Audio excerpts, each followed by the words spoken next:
Hello, everybody. GuineaPigDan here. People seem to. I've gotten a lot of comments about my shirt, so I thought might as well wear it. Let me. Ken wrote a little essay here. Anyways, a girl comes home to have dinner with her family, and she notices the plates were clean, but felt odd when she was eating the food. Her mom says the plates are fine and that they're as clean as cold water can get them. The next day, same situation, the girl asks her mom if she's sure the plates are clean, and her mom said what she said yesterday, raising her voice a little. These are as clean as cold water can get them. And finally, the third day rolls around, and the girl asks her one more time to her mom if the plates are clean, and the girl's mom says, for the third time, darling, cold water cleaned them. The plates are fine. And then all of a sudden, the dog came in the kitchen. The girl asks, why is the dog here in the house? And her mom says one of the neighbors was out of town and needed someone to take care of their dog. The mom says, come here, cold water, such a good boy. And that's when it hit the girl like an oncoming train. The dog's name is Cold Water. Oh. Okay, wait.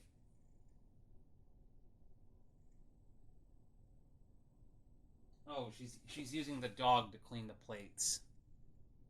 Okay, now I get it. All right. I should. Look at this. If I grow my hair out for like a month or more, I'll look like a hippie. Jeez. I should probably get a haircut soon. But anyway, I shot some silly looking photo references for Ken's animation. So just a moment, let me close that. I'm trying to think, like, do I want to do do I want to read this article before I start doing the animation or after? Maybe I should do it just get it out of the way.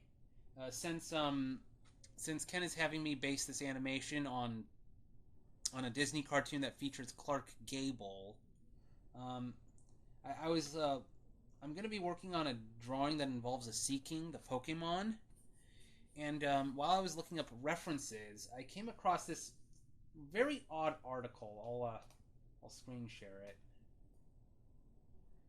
Here we go. I mean, you know what it is if you saw like the announcement on DeviantArt or Blue Sky. Here we go. I made Seeking look like Peter Lorre, and apparently there are people who think it was based on Peter Lorre, but I'm not one of those people. Also, Ghost Cube Bird. Yeah, this is something that came up while I was looking up images of Seeking, and the artist, I guess, is named Cat Type. This is from 2023.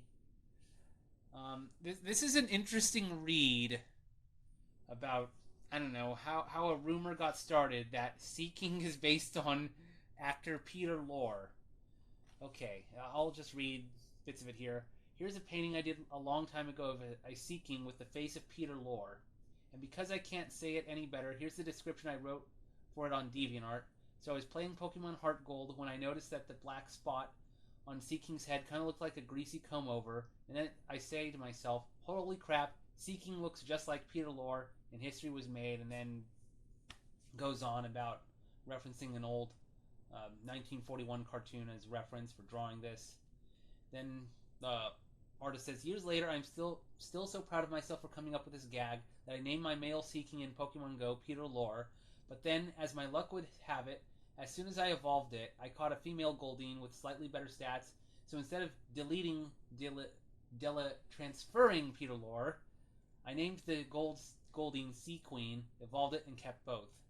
I hadn't done much with either Seeking for years, until a while ago, when I needed to transfer some Pokemon to make space. Normally, the hair's width difference between Sea Queen's and Peter Lorre's stats would have been a deciding factor in Sea Queen's favor, but I was still so pleased with myself for coming up with that Peter Lorre gag that I transferred Sea Queen and made Peter Lorre my buddy.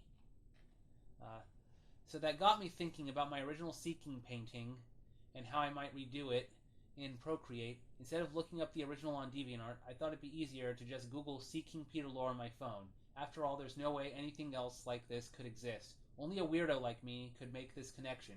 I got only a handful of hits, and not only was I disappointed to not find my painting, I was shocked to find this.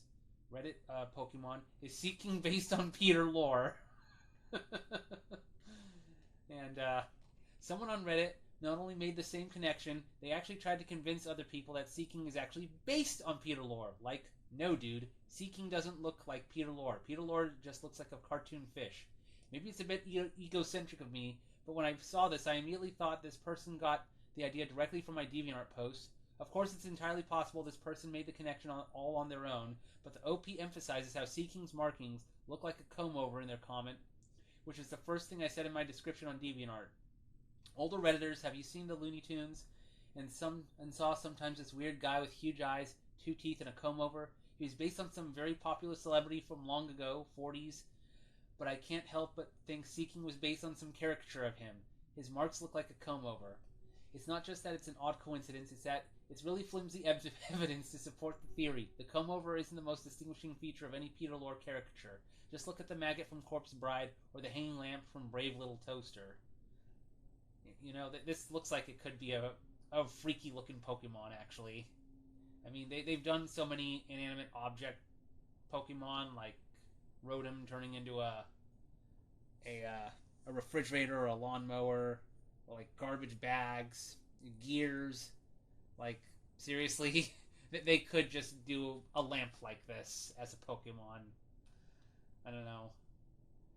Know if there's one feature that makes Peter Lorre character, it's the eyes. Huge, usually half-lidded eyes with dark circles under them. Seaking's eyes don't have any of these features. They're just big fish eyes. If they were at least half-lidded, then it actually looked like Peter Lorre. The reason I made that painting was because of the idea of Seaking being a Peter Lorre character is so absurd. The markings may have given me the idea, but they don't actually look like much like a comb-over. The stripe closest to its face is longer than the others. It almost goes all the way down the side of its face.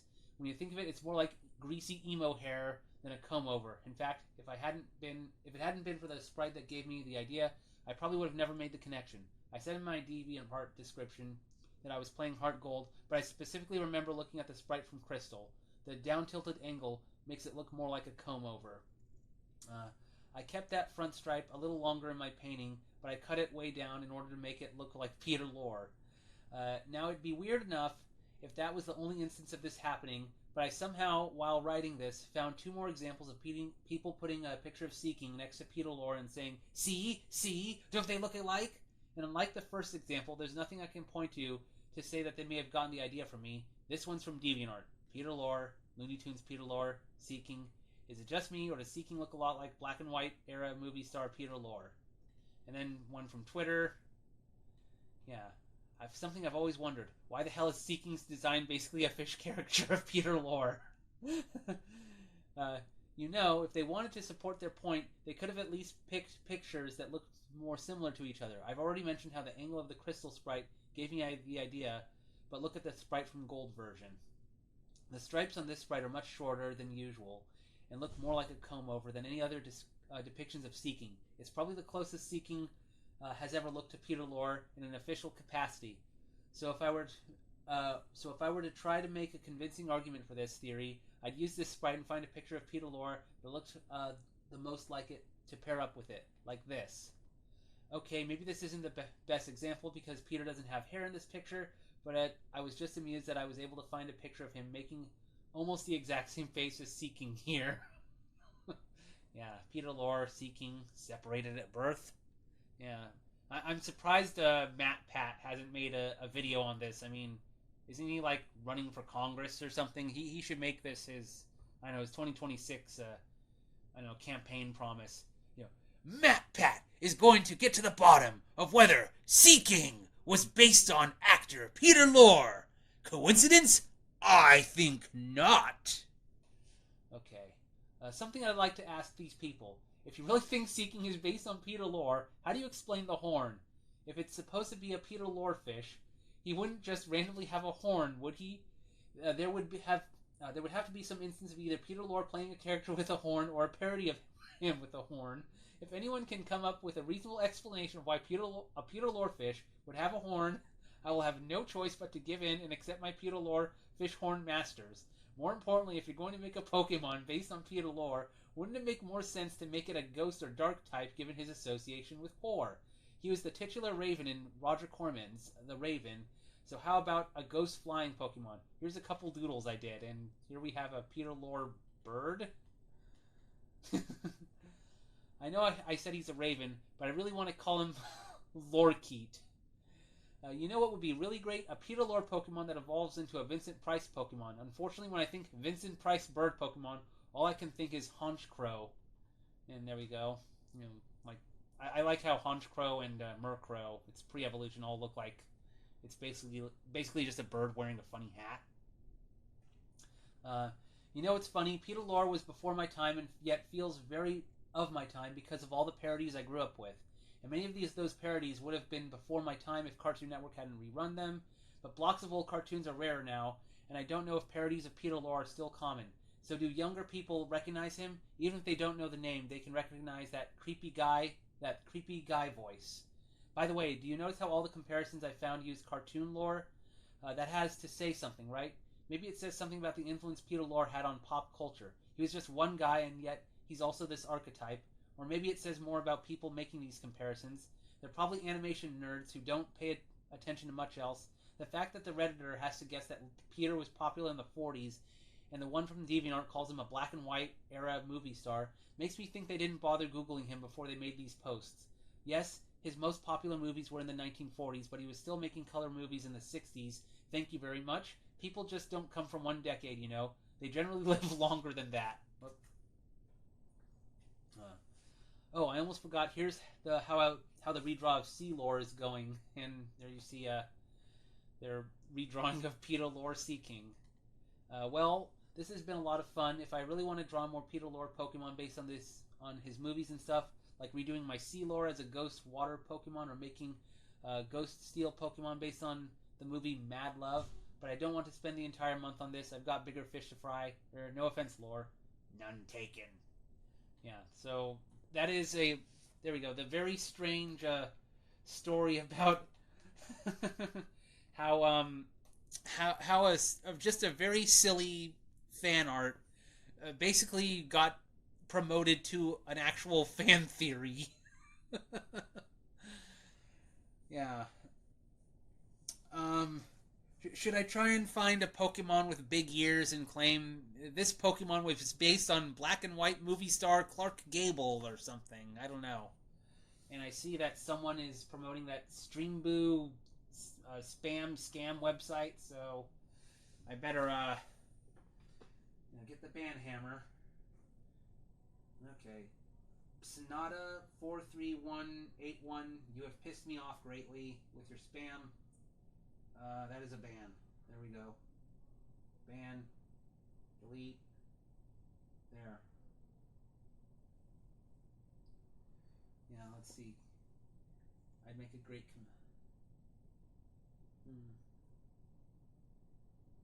Oh, you just mentioned the Peter Lorre fish, Ken.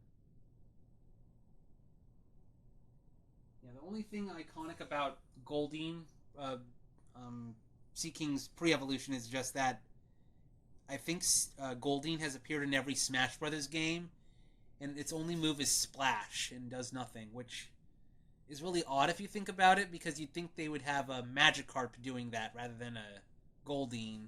I don't know why Sakurai didn't have a Magikarp do it. Why do you choose Goldeen? Because I remember there was like some people spreading rumors that actually 99% of the time Goldeen is useless when it comes out of a Pokeball, but if you get lucky, it'll do a one-hit KO with Horn Attack or something, or Horn Drill or whatever, but that never actually happens.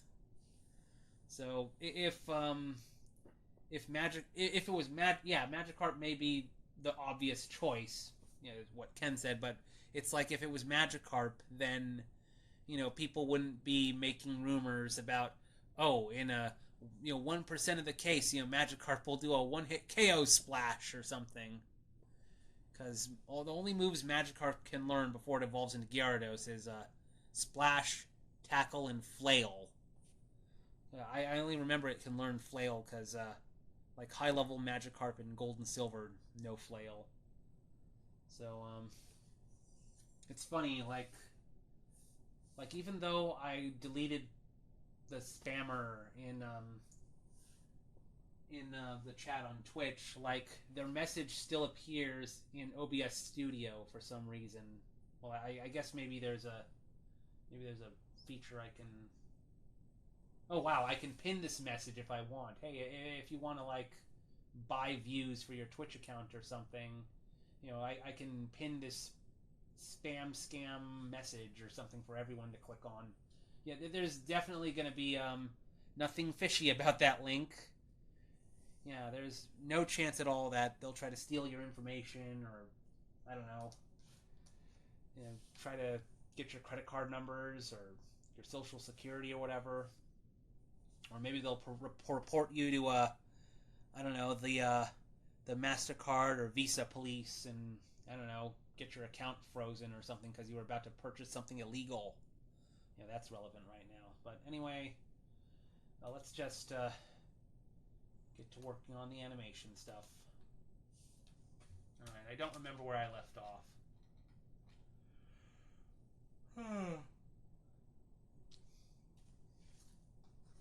But I had an idea for Mousy Boy Boccio. Like I was shooting a reference of myself acting out this scene, and I thought as an anticipation before Boccio starts wiggling his ears, maybe he looks to the audience, I don't know, raises his eyebrows once or twice, and then he starts doing the ear wiggle thing, just to build some anticipation and kind of make him look a little mischievous a bit. Like, he's having a moment where he's thinking what he wants to do next. And also just add a bit more personality.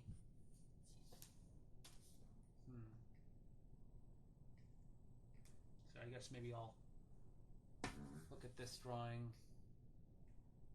Shoot. I won't make it too long, though.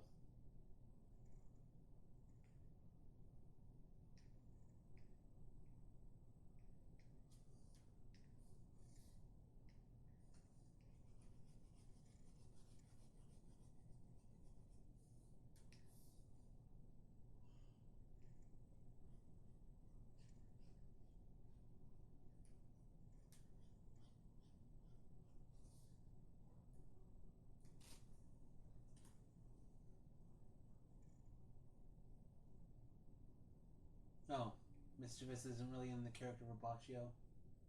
Oh, okay. I just thought it would, look a bit cute or something.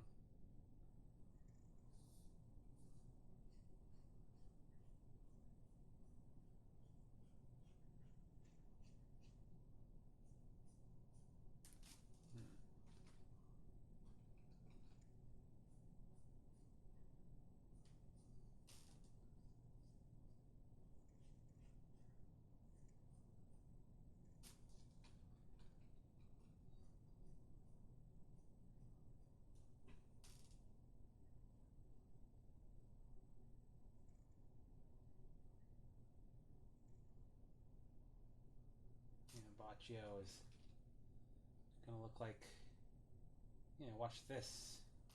I'm a ladies' man.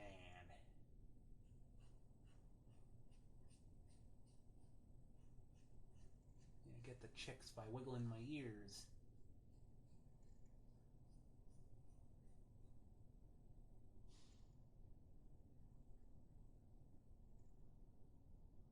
Suddenly he has,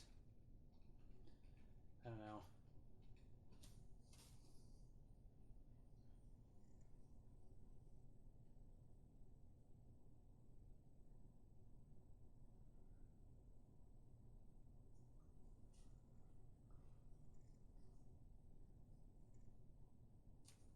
I don't know. It's like, I think it would kind of look cute if he was,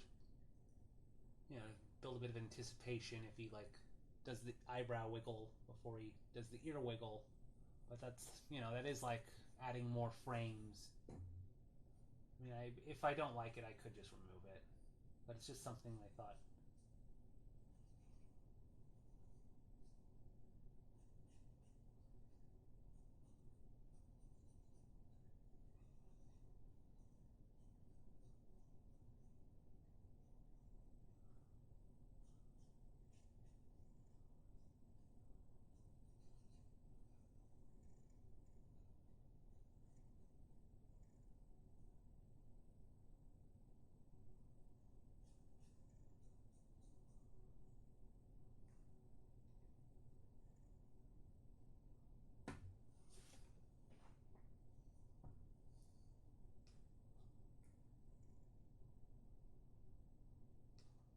see.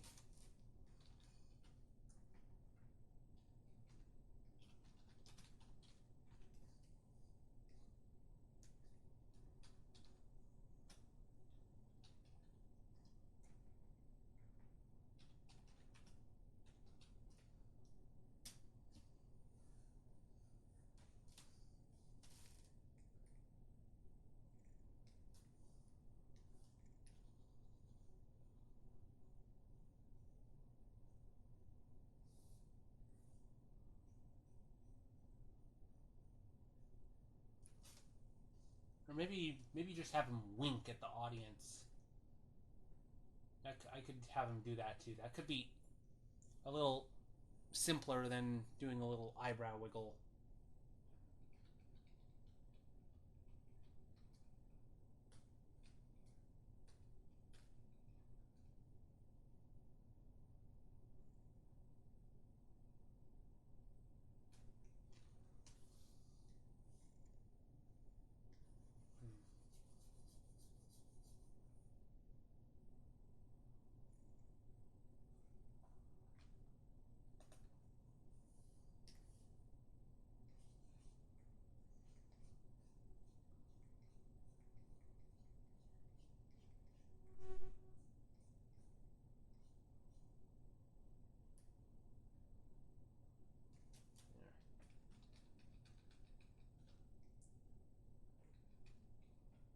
Do a wink at the audience.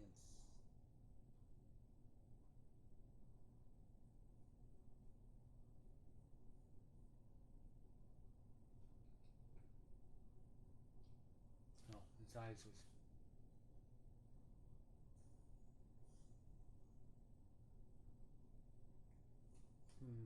Actually, maybe I'll give him wide open eyes.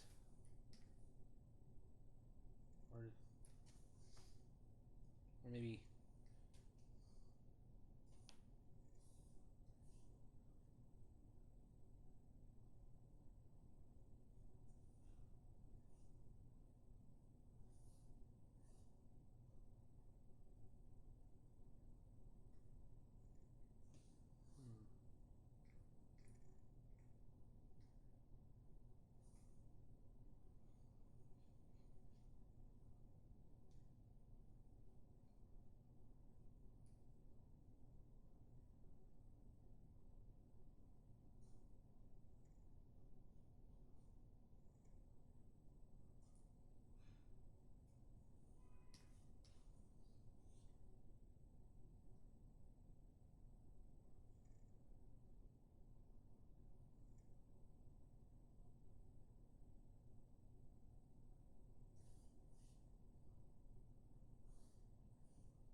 I might reshoot my reference with, I don't know, swimming goggles or something, like big swimming goggles that stand in for the goggles he's holding.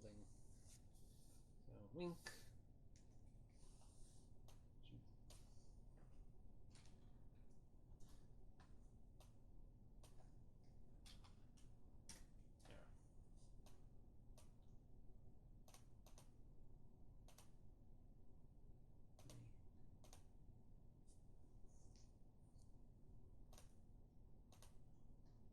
So let's see where. Hello, Dragon Head. I'm trying to. Let's see. Let's look at the animatic, what I have so far. One thing I was thinking of changing was the bell around Bomb's neck. Like, if it's on a sort of a bow, or something. What if she took off the whole bow or something and then shook it around rather than just the ball itself, the bell itself, I mean. You're just so, to make it make a bit more sense, like how she takes it off. Like, she just takes it off and puts it back on to her bow somehow. Like, is it attached to Velcro or something? So I thought, like, what if she actually takes off the whole bow and holds it and shakes it like this?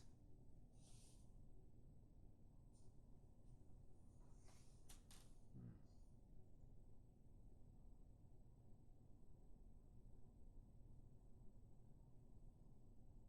just trying to see, like, what other in-betweens do I have to add. I mean, one thing I have to do is, like, make sure the characters' heads and everything stay a consistent size.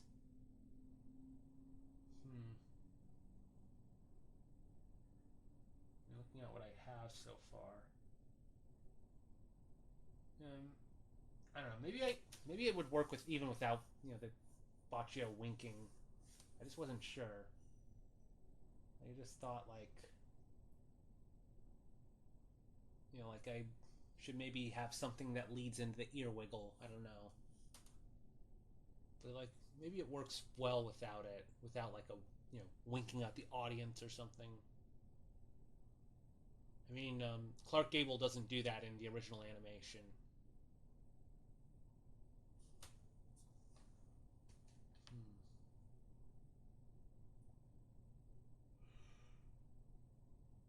Well, before I make any changes to like how Bomb shakes the bell, and maybe I should try finishing up the hug animation.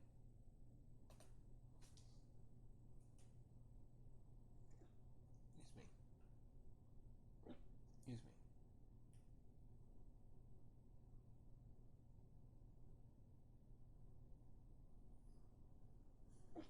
Excuse me.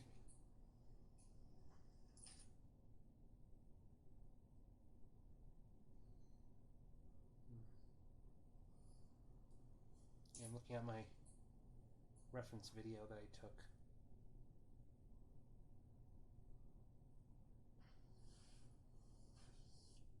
Okay, so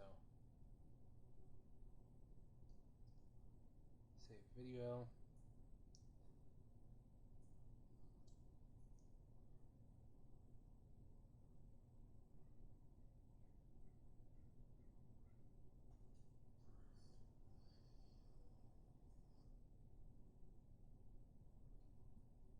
There we go.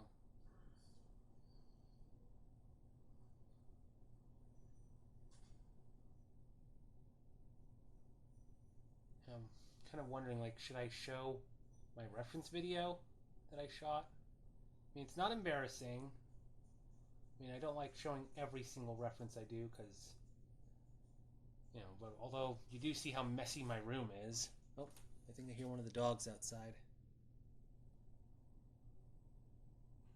But it's basically just me acting out, doing things like this, and pretending to hug and kiss in midair.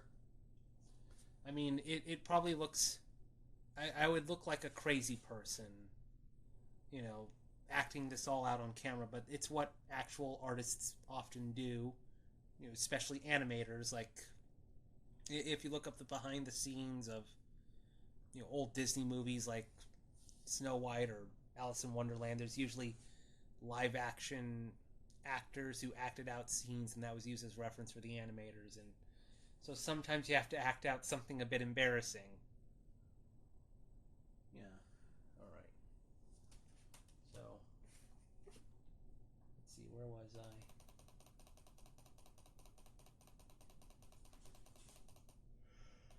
Okay, let's do it. In betweens. Okay, like right away I can tell like something I should do, like have Bomb like spring down and spring up a bit harder to really really sell this expression. So let's see,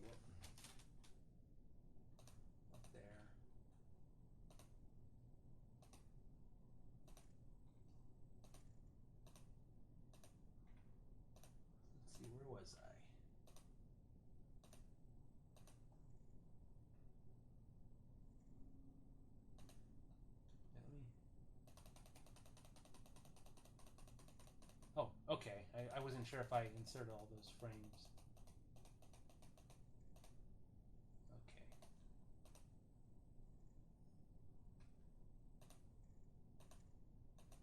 Okay, so this is frames of Bacchio still wiggling.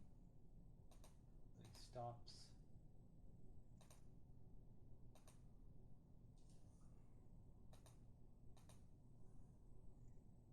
Huh.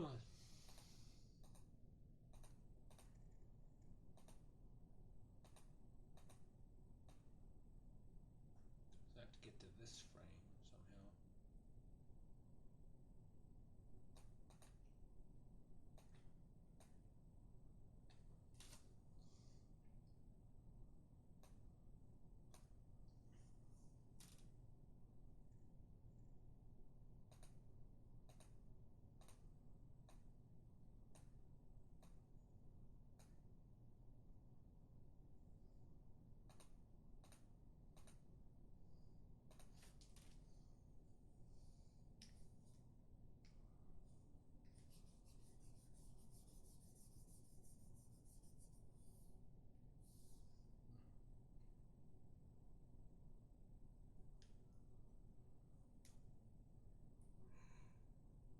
First thing I should probably do is maybe I should redraw this to be have bomb more squashed down or something. I have this labeled as a breakdown, not a keyframe. I should have labeled this a keyframe rather than a breakdown. Breakdown, I don't know. I'll just draw the in-betweens and yeah, because I have the ears at like the same level. I should probably move this a little lower or redraw it completely.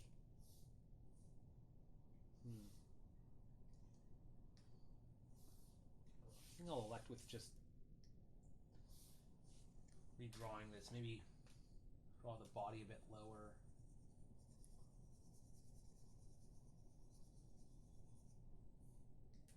Let's see. Watching my video reference. Oh, I don't really do the squish down motion.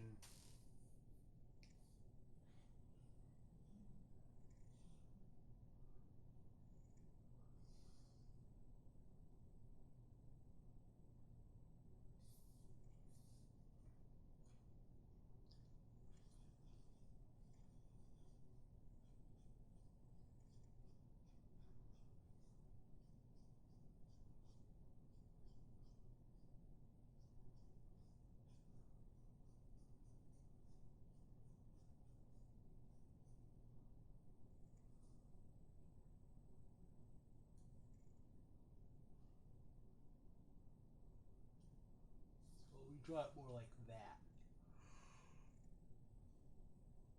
Tilting the head down a bit. Oh well.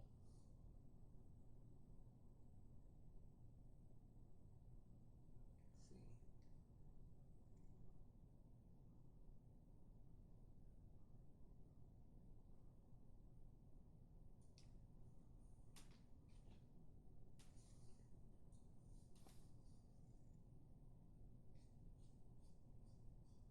Maybe like 1 or 2 frames.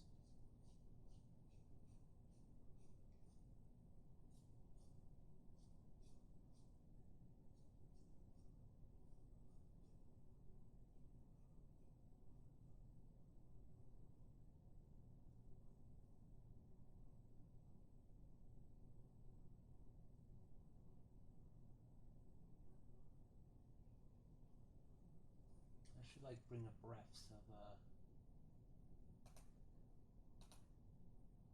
just remember how they're supposed to look.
say spring 1. Like, this is when Bomb springs up and down.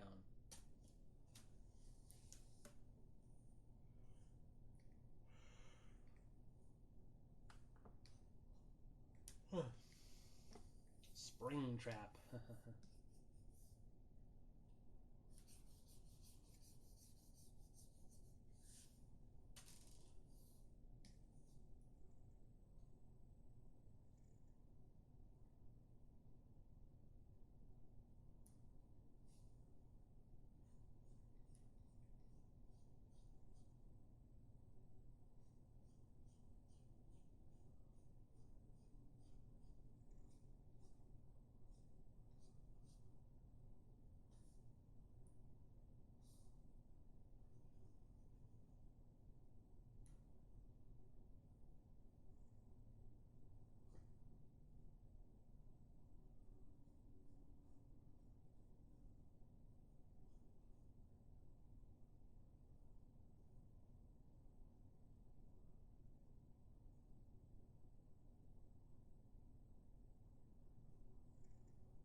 Make this a little lower.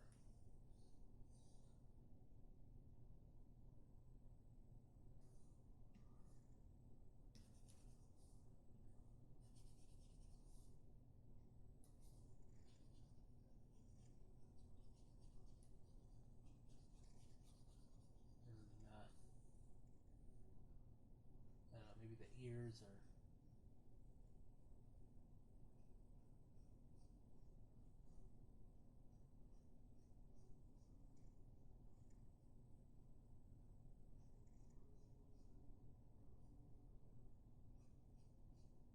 Like that or something.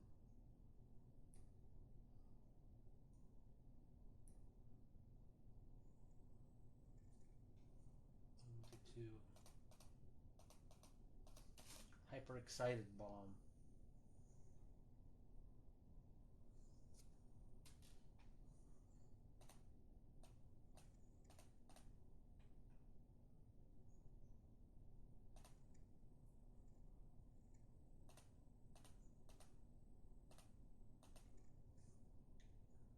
Oh, maybe I should also have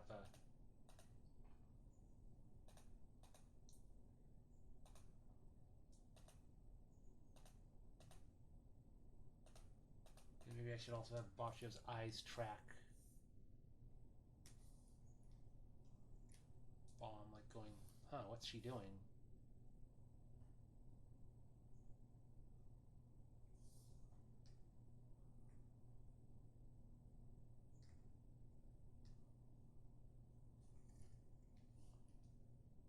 Of course, I'll probably add more movement to Bocchio later on. This is just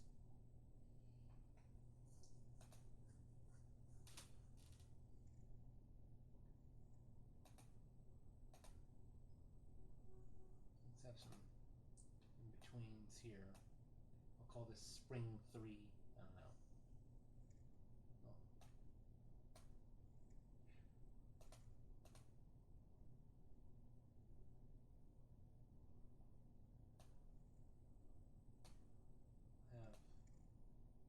I should probably like label keyframes and breakdowns for Baccio and Bomb like separately now that I really think about it. That way it's not like their movements aren't exactly synchronized with each other, and then it looks a bit too robotic. Like, have some moments where it looks like one character is thinking what they're going to do next, and then the other character reacts or something. I don't know.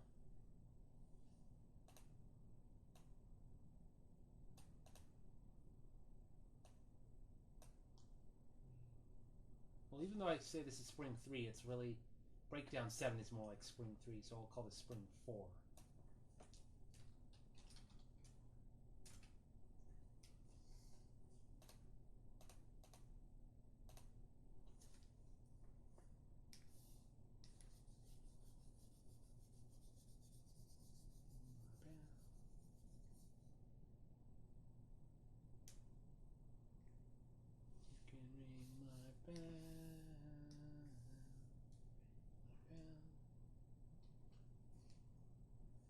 Excuse me, I want to take a bathroom break really quick, so I'll, which one do I like better? Just the plain looking one with spinning eggs, or the one with all the spheres behind them? I'll go with this one. Yeah, so BRB, just bathroom break really quick. Oh, and when I get back, I want to show something off.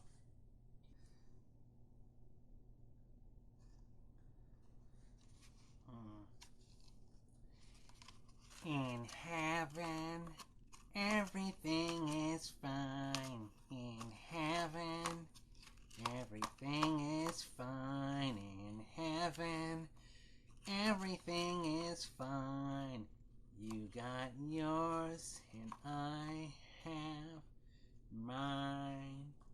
In heaven, everything is fine. In heaven, everything is fine. In heaven, everything is fine. You got yours, and I got mine.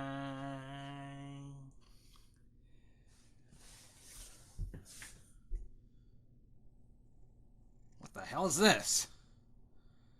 Yeah, in case you don't know, this is based on the Lady in the Radiator from Eraserhead. That's why it's got very puffy cheeks. Yeah, I showed that to a movie to a friend, and his response was like, wow, I feel like I'm on drugs even though I haven't taken any. Yeah. I don't know if I'll ever use this for anything. I mean, I don't have a sock body for it like with the alligator. Yeah, I made this like, shoot, a year or two ago. I've got pictures of it somewhere on Twitter. Or I'm sorry, X. Oh, you look so sexy, GuineaPigDan. Oh no. Mwah. Oh! Okay, I gotta put this thing away. Alright. While I was away, I also decided to warm myself up some dinner. Surprise mukbang video. I didn't announce that. I think I wanted to show off. Now, when my parents came back from their trip to Albuquerque, there was an aunt they met with that decided to give some Garfield stuff to me. In this baggie, I guess there's like ornaments. Here's this one. Looks like Garfield, Santa, Garfield, and Odie as an elf. Yeah, look at that. Green.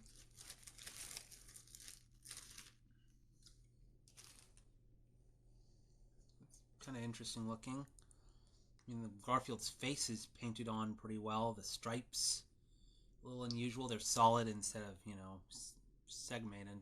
They got a neat painting effect on his ears, though, if I hold it up pretty close. And then Odie looks kind of weird. Like, look at how thick his ears are. Like, this is one of those things where it could be official or this could be a bootleg. I don't know.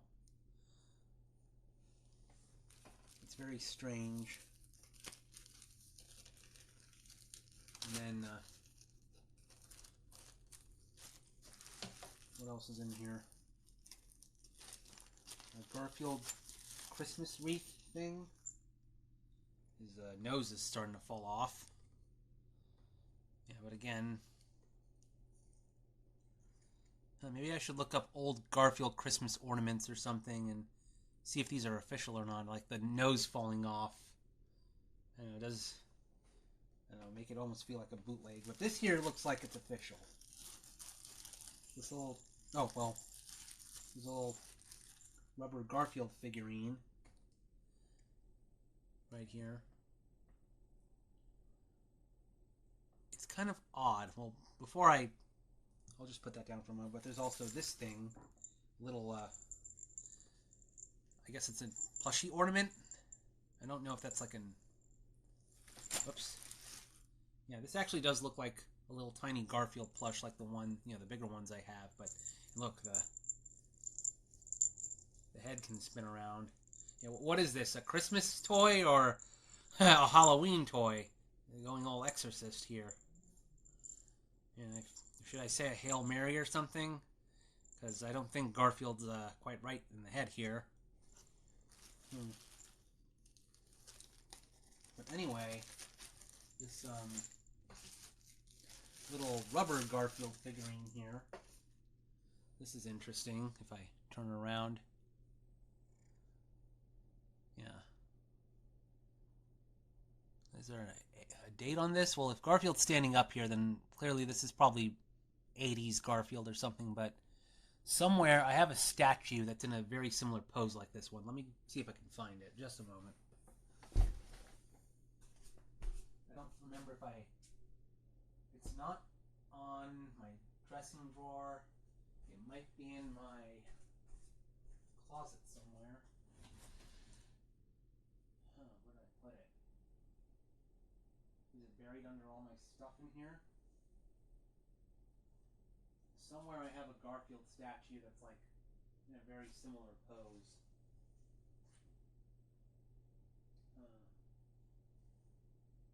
It's probably buried under a bunch of stuff. Screw it. I probably won't bother. I could probably find a picture of it on Google Images, actually.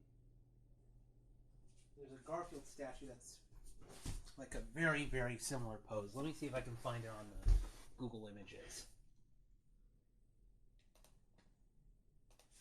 Okay, drunken looking Peter Lorre Seaking Garfield statue. Okay, that's not exactly... Those look like some of the statues in Indiana that Quentin Reviews saw. But I'm thinking, oh, well, this actually looks kind of similar to the... Well, let me say Garfield 12-inch statue. Because I think that's how tall it was. Garfield big, fat, hairy deal statue. Because it was... Oh, there we go. I found it. This is what I have. I'll just screen share here. This is the statue I had. Yeah, I don't know where it is now, but I had one of these, and I guess I did not treat it well because Garfield detached from the base. But yeah, if you look at the little toy here, it's like a nearly identical pose. Yeah, it's a... And if I think about it, if I look at the Garfield Sonic pack, like Garfield has kind of the same like I would not be surprised. I mean, this is probably just some stock art of Garfield they put on the Sonic and Garfield pack, but I wouldn't be surprised if like they just took this pose and to turn that into the statue. Yeah, because it does look like basically the same pose. And I like that we have people doing having movie Garfield and movie Sonic. The funny thing is, when I this theater where I saw Superman and Fantastic Four, they actually had a poster up for, like, I don't know if I'd say reruns, but they were going to have replay some older movies, and they had Sonic 3 right next to the Garfield movie, which the 2024 Garfield movie, I should say, not the old Bill Murray ones. I thought that was pretty funny, having Sonic 3 next to Garfield. And the Garfield movie was playing on July 28th, which is Jim Davis's birthday, and July 30th. So I don't know if putting Sonic and Garfield next to each other was meant to be a reference to this old crossover, and if the Garfield movie was deliberately being played on Jim Davis's birthday, I don't know, but it is kind of a funny coincidence. I need to sneeze.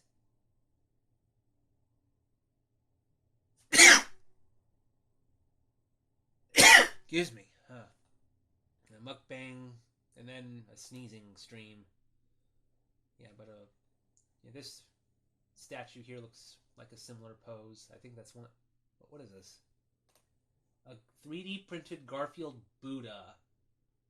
Well, I remember from that video where Jim Davis was interviewed by Vice years ago, back in, 2017, 2018 or something. Yeah, they asked Jim Davis a question like... No, or it wasn't a question. It was like a statement that Garfield is iconic as the Buddha or Jesus Christ or something. And, here's someone, I guess, that, I don't know, took it the next step. Here's Garfield as the Buddha. Yeah, look at those giant man boobs and nipples there. Like, yeah, they went all out on this. Like, yeah, they got very detailed, robes there too. Yeah, that was when can I expect Jesus Garfield, Muhammad Garfield? Although I don't know, you might get suicide bombed if you do that. What else? Zoroaster Garfield, Joseph Smith Garfield, Shabta Zavi Garfield. I mean, you can just apply Garfield to like any religious figure or something. Yeah. So anyway, going back to the stuff that my aunt gave me. Well, she didn't give it to me directly. It's stuff my parents, were lent. Aside from those Christmas ornaments, they also got a bunch of Garfield bookmarks. I do have one Garfield bookmark. It's like, I don't know where it is, but it's like an old bookmark of, I think, a Garfield astrology sign where he's Pisces or something. These are like, there's I don't know what the letter B there is supposed to be. Maybe it's for my dad's. No, it can't be my dad. But let's see if I can remove this little pin.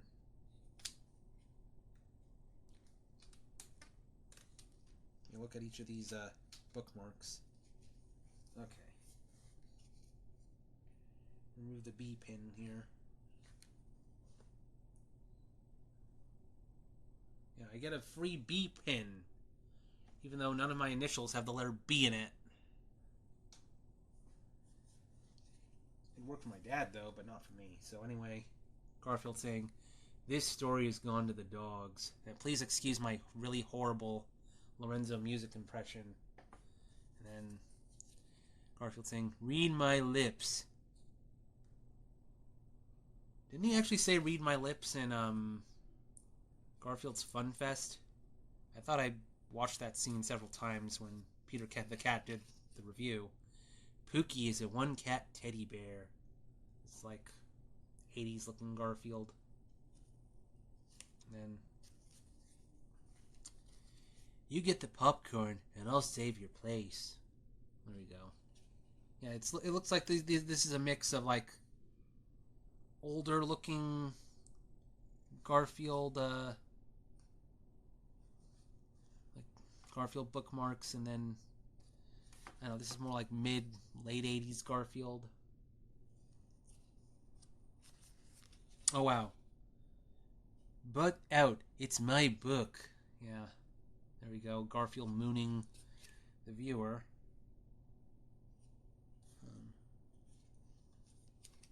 And I'm easy to please as long as things go my way. And that looks like a much older bookmark. Because that looks like an older style Pookie. Like, I think when Pookie first appeared, he did have a little smile on his face, but I don't think they have that anymore. And here we have Garfield eating lasagna. Oh, this quote from the second Garfield book. With all due respect to Will Rogers, I never met a lasagna I didn't like. Yeah, that's the quote from his second book, Garfield Gains Weight. I don't know, I guess a nice perspective drawing of a lasagna pan also. In fact, I think this looks like this might be the same drawing that's on the cover of Garfield Gains Weight. Just a moment. Yeah, I'm getting a little distracted here, but... no, I was wrong. Yeah, different drawings. Yeah. For some... I guess I had a Mandela effect. Excuse me. I thought that this drawing of Garfield was also used on the cover of Garfield Gains Weight. My bad. I should, like, maybe do some Domino or Peter parodies of Garfield covers, like where it's, I don't know, Peter gains weight or something. And then we have a non-Garfield, a non-Garfield bookmark. How'd this get here? Yeah. Maybe I should throw it in the fireplace or something. Please be nice to me. I've had a hard day. Some funky-looking raccoon with a bird on its head. It looks like one of those ravens from the Yoshi games. Okay, there's a bookmark that fell down here. Have you knocked your dog today? Oh no, have you kicked your dog today? Yeah, there we go, the anti-dog propaganda from Garfield. Yeah, I mean, if I tried kicking Scamper Bella, and they'd probably call the Humane Society on me, or PETA or something. Some call it laziness. I call it deep thought. Yeah, and, oh, it even says Garfield bookmarks on the back.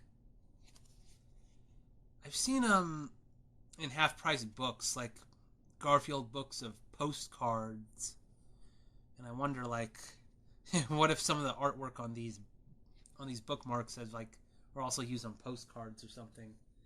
And we have Garfield with a jump rope. I might as well exercise. I'm in a bad mood anyway. So Garfield only exercises in a bad mood? I mean, it is kind of a bit out of character for him. There was a mobile game a while back called Garfield Fit or something. I guess, I don't know, Jim Davis or whoever decided to jump on the Wii Fit craze or something and make a game where you get fit with Garfield, and you could even unlock skins. Like, here's Garfield in the Garzuka costume from Pet Force, and I'm like, wow. This, I don't know, this just violates the kind of character Garfield is supposed to be. Whose idea was this? I mean, I don't know, make it Odie Fit or something, or John Fit. At least have a character that wants to exercise rather than Garfield. And then we have this one. Oh, it's just Garfield saying, eat your heart out. And I think that's actually the title of one of the Garfield books, Garfield Eats His Heart Out. I follow a streamer on Twitch whose cat regularly shows up, and the cat's name is 4Cheese Lasagna. Coincidence? Oh, I think not! Doing the Matt Pat thing again. And then, oh, we got a copy of the Garfield eating lasagna one. And then we have a bookmark that looks like it's been chewed. You know, I love getting into a good book. Oh well, it looks like it's chewed, but actually Garfield's like slashing it. You know, like he's shredding a scratching post or something, or shredding furniture. Then we have one with Garfield and Pookie. Save my place. And again, we see the early design of Pookie where he's got a smile on his face. Almost done. And then It's hard to be humble when you're as great as I am. Wow. I think one of my friends would like this one. Yeah. Okay. I feel like I've seen this illustration of Garfield somewhere. Like there might be, I don't know, a Time magazine or Saturday Evening Post or something. Like I feel like I've seen this image before, like promoting one of Garfield's TV specials in the 80s. I guess I could Google search it. And then the last one is Garfield on a skateboard. And, Garfield, Tony Hawk, or whatever. Even though this bookmark probably came out before Tony Hawk even became famous. And this one's got some sparklies on it. Like, I'm not sure Garfield's, I guess, his shoulder pads and knee pads, like they have like silver stuff on them, and so does the skateboard also. It's kind of shiny. But I could have sworn I've seen this picture of Garfield somewhere. Let me look up Garfield magazine covers or something from the 80s.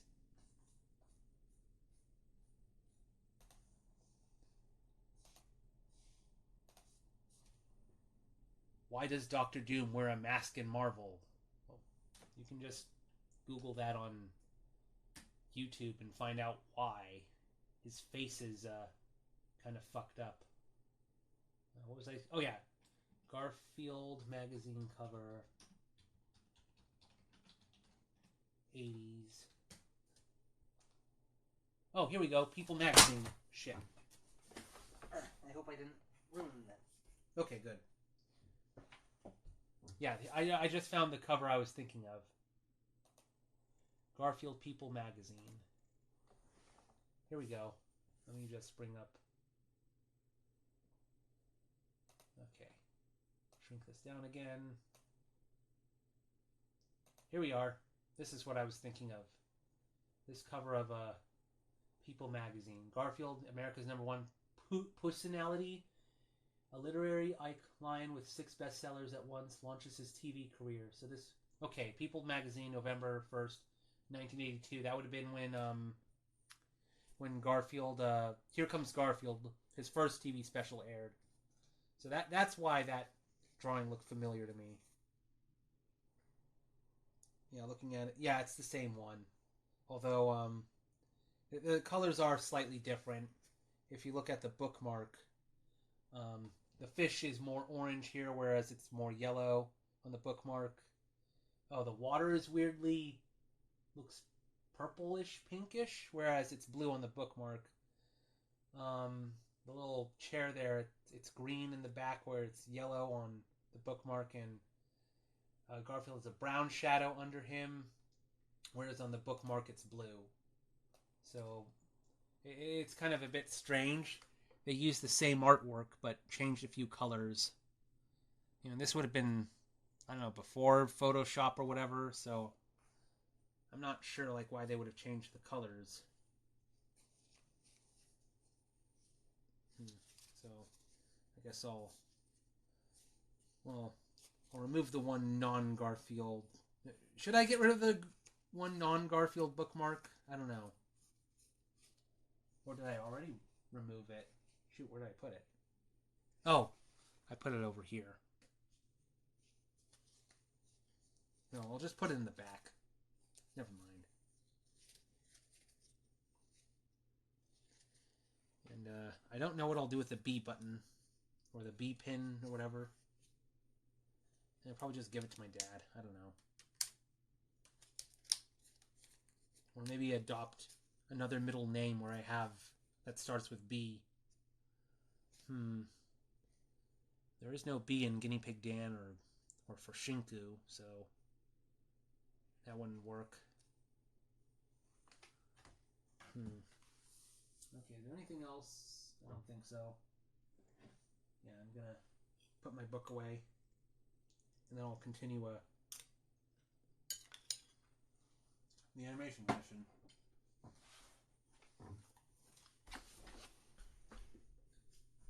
I have a couple U.S. Acres books.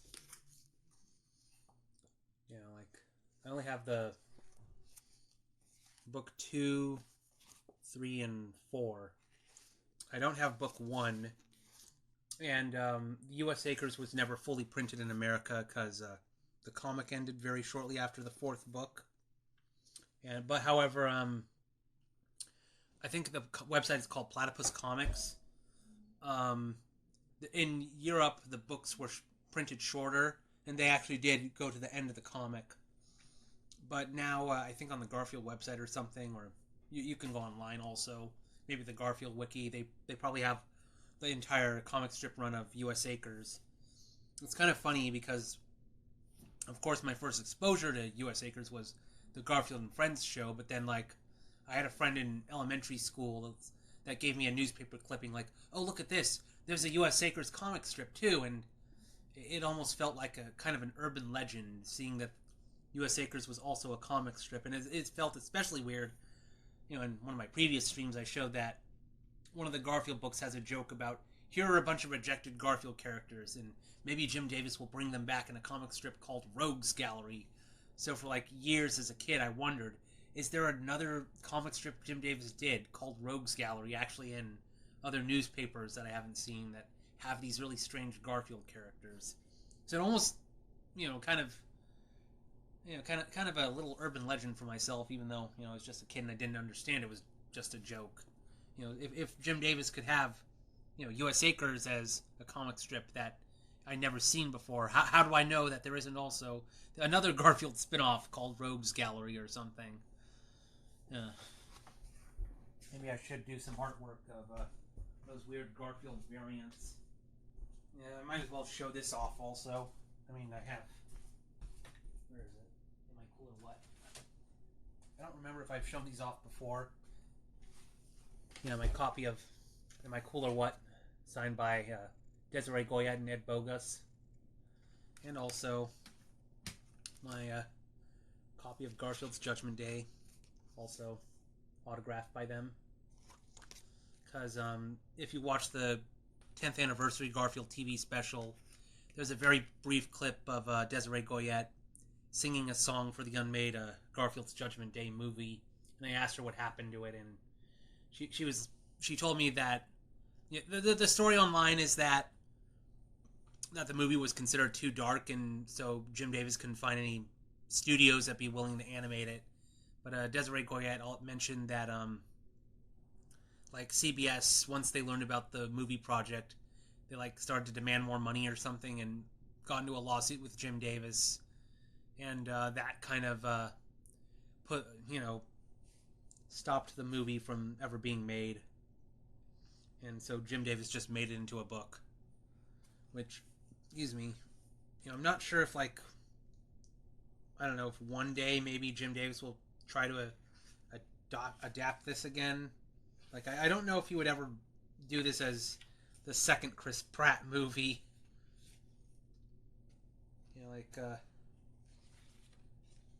Well, these are some nice illustrations, though. Who drew this? Was it Mike Fence or someone else?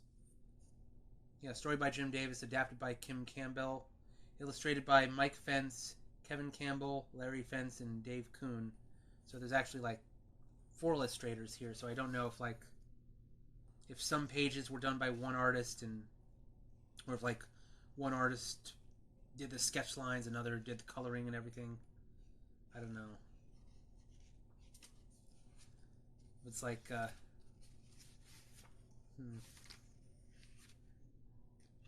find. Ooh, yeah, you got some shit you've never seen in a Garfield movie. I don't know if they'd have something like this, but maybe I should try drawing a scene like this, just the way it's colored and everything, where almost airbrushed. I mean, I can do that in Sketchbook Pro or Procreate. You get some odd looking. This is a very strange looking drawing of John here. I have my old video from a decade ago where Peter the Cat reads Garfield's Judgment Day, but we didn't show the illustrations up close. Oh, yeah, if I wanted to see how to draw a cartoony tornado for James the Duck's commission, there's one right there. I never really understood why book is called Garfield's Judgment Day, because that would make it sound like it's a religious thing. And I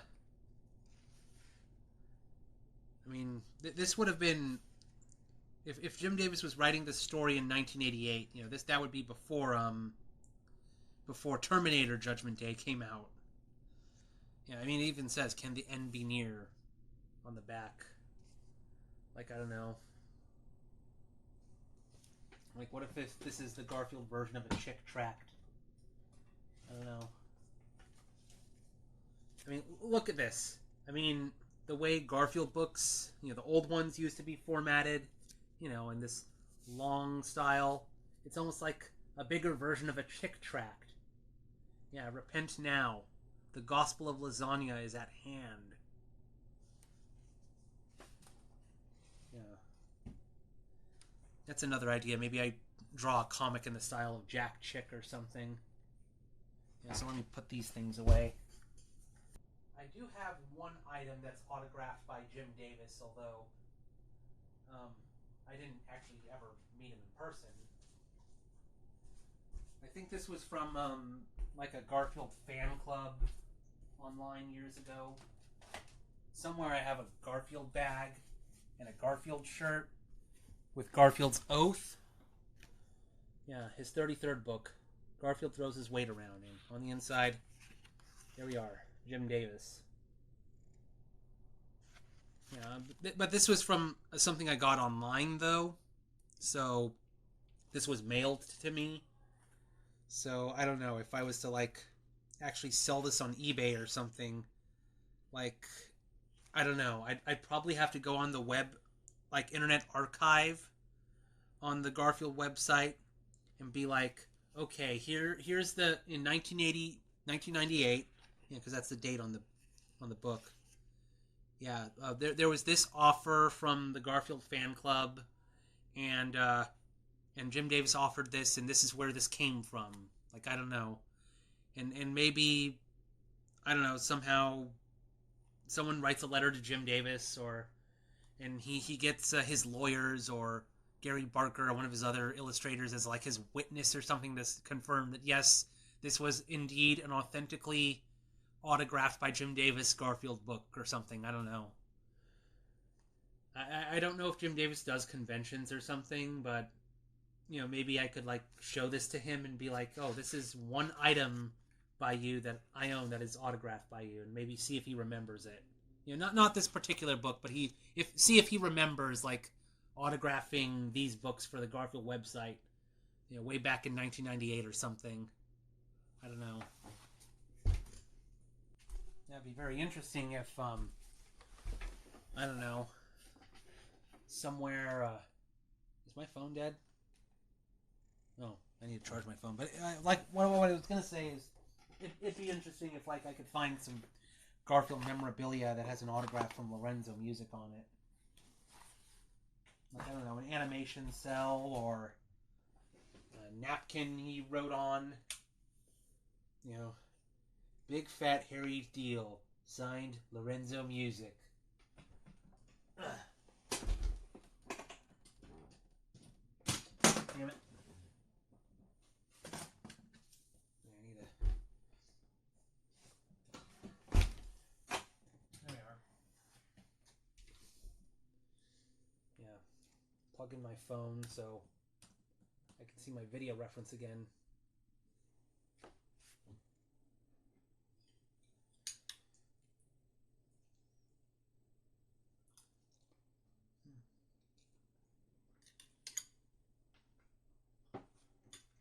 I know that Greg Berger,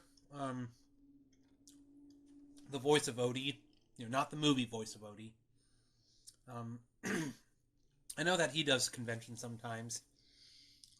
I know he's been to SAC Anime, a few anime conventions, so it'd be interesting if like I could maybe meet him and I get some Odie memorabilia signed by him. And maybe, I don't know, have him sign my Garfield's Judgment Day book and see if he has any memories of working on that movie, although, all it would be was just going, barf, barf, barf, just barking as Odie. Desiree Goyette told me that she did the songs for that movie, and then it's like she just waited and waited and noticed, it's never came out. So it's like, they just did a project one day, and then didn't really revisit it. It's like, where'd it go? And they just move on.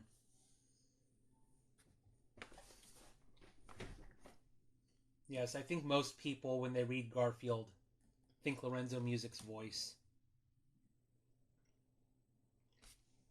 And if you look, I don't remember. There's an old news broadcast that aired with the making of Garfield. Here Comes Garfield, his first TV special, where they have behind the scenes footage where Desiree Goyette danced, like the dance Garfield does at the beginning of the special. I think Desiree Goyette, I think it was her. She actually acted out that dance as reference for the animators. And there's some footage of Lorenzo Music speaking, and holy shit, Lorenzo Music's normal voice is just his Garfield voice. It's so surreal hearing the voice you associate with a cat, or his other characters like that boar from Tailspin, or the one character he voiced in the American Rabbit movie. Like, just hearing Garfield's voice come out of, or Tummy Gummy from Gummy Bears, like just hearing that voice come out of a human is so surreal, and it's just his voice. It's not like it's not like he made up a voice or something. Like other memorable Lorenzo Music voices, Carlton the Doorman. I'm gonna return to. Okay, enough of a Garfield diversion. I wouldn't be surprised if someone made a gotcha game where he plays different variations of Garfield. Tom and Jerry did that with Tom and Jerry Chase, so why not? A Garfield gotcha game. That's, I don't know. I mean, it's kind of surprising that, I don't know, someone, if Jim Davis got talked into doing Garfield Eats, it's surprising that someone didn't convince Jim Davis to do like Garfield Crypto or something.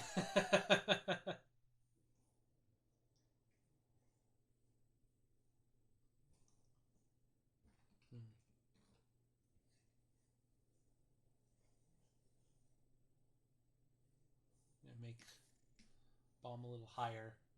We're gonna get high, high, high. Excuse me. The night is young.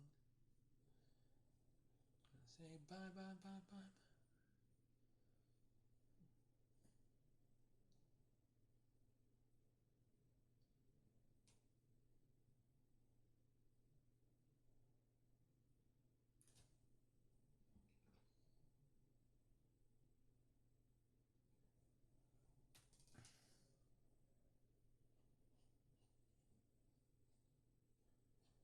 Okay.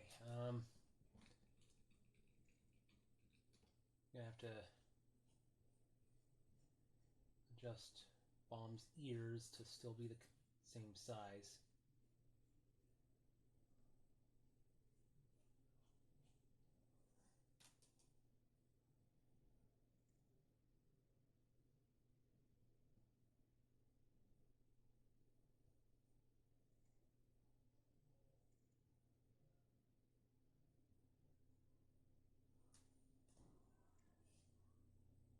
Okay, let's see how. Make Bomb's head a little bigger. Gonna get high, high, high. We're gonna get high. There we go. It's a bit better. Let's see, let's watch my reference.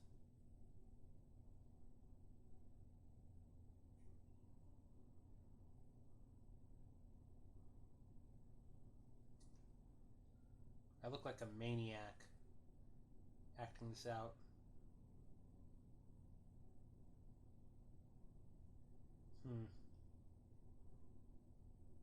Actually, it's kind of funny looking at my video reference. Like, I have domino. Well, if I... Oh, come on. I have domino spreading his arms out, and in my video ref, I'm basically going, ah! And it's kind of like, I kind of match Domino's pose.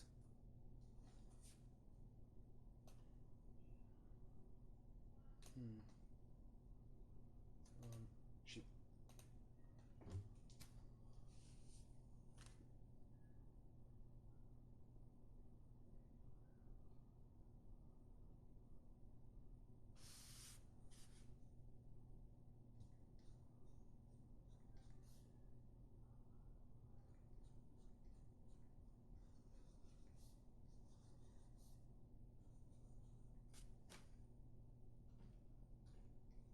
Oh, it's a bit of a pop.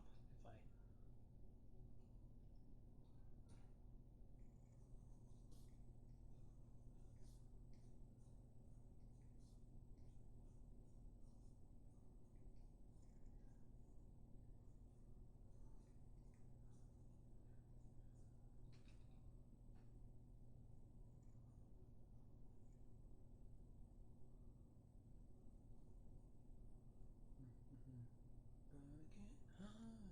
Geez, now I have the Paul McCartney's High, High, High stuck in my head.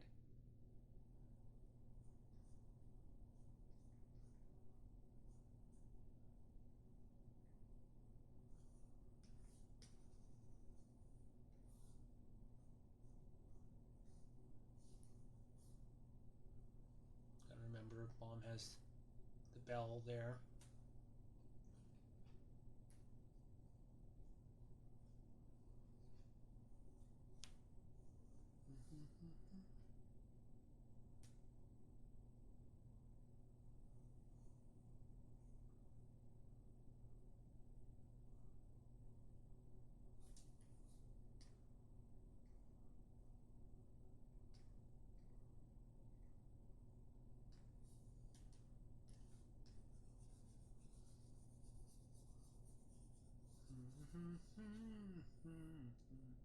We're gonna get high, high, high.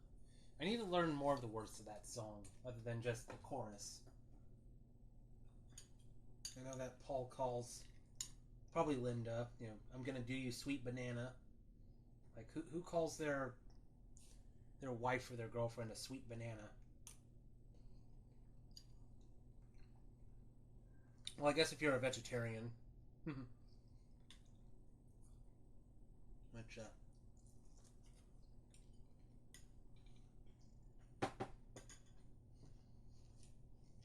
I say, wow.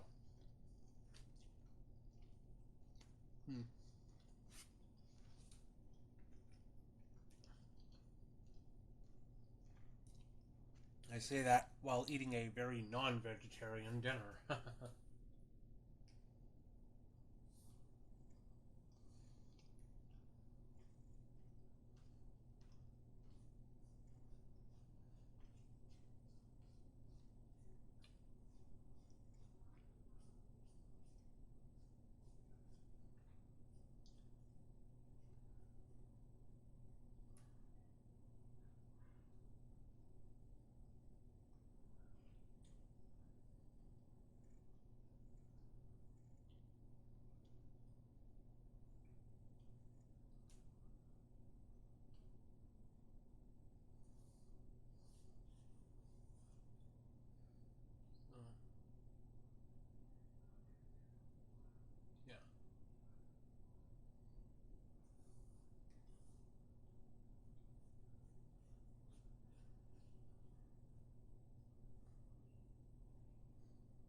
Now Bomb's ears look a little bit like Odie's ears, but I'm just trying to...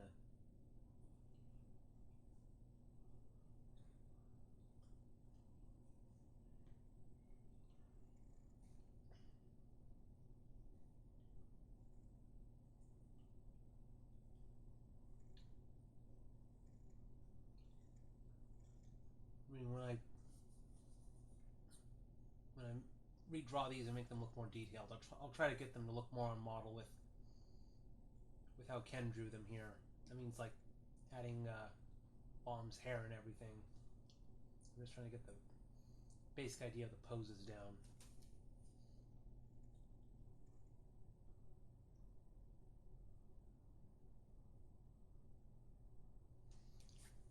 Okay, so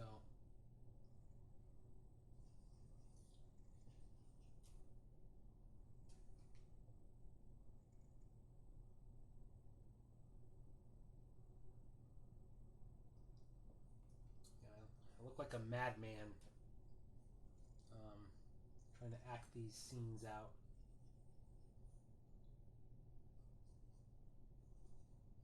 Oops. Oops.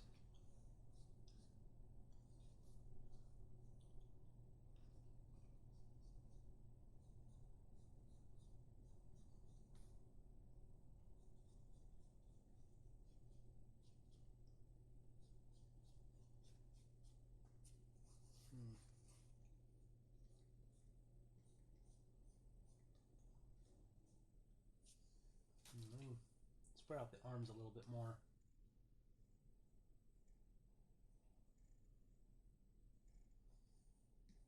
There we go.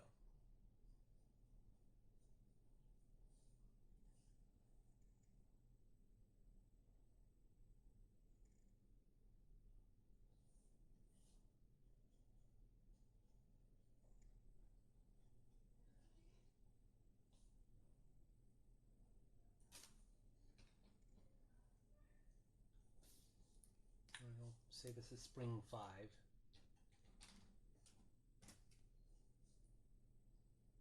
And go to here.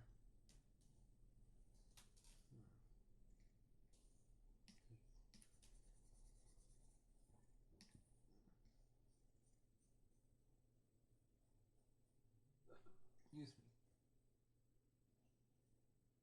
Excuse me.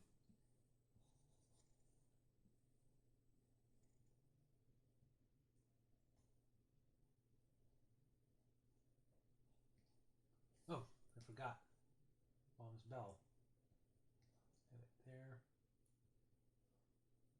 For some reason, I'm thinking like Bonnie from Five Nights at Freddy's.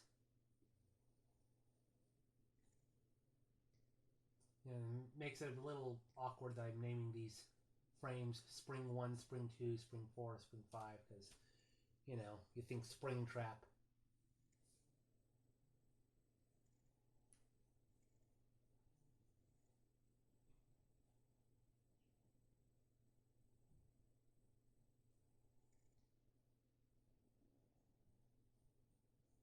And since I'm thinking a lot of Garfield right now, like, I don't know, I look at Bomb here and I'm thinking Binky the Clown going, "Hey, kids!"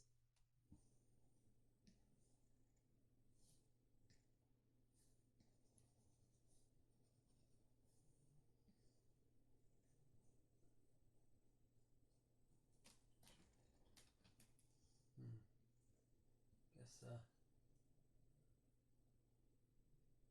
Bomb's, there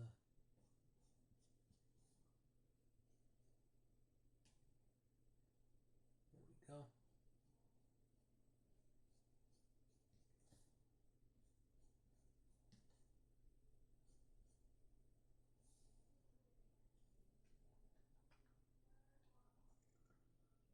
There we go. Save. Yeah, I'm finally... Yeah, I got a little distracted talking about Garfield, but, yeah, that's par for the course for me.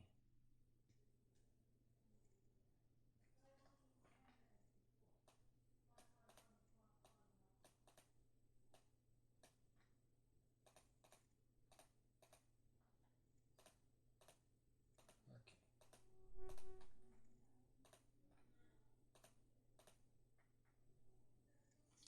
Eventually I'll animate Baccio more. It seems like right now I'm focusing on Bomb. Here, I don't think I need to hold this pose. Like, I might...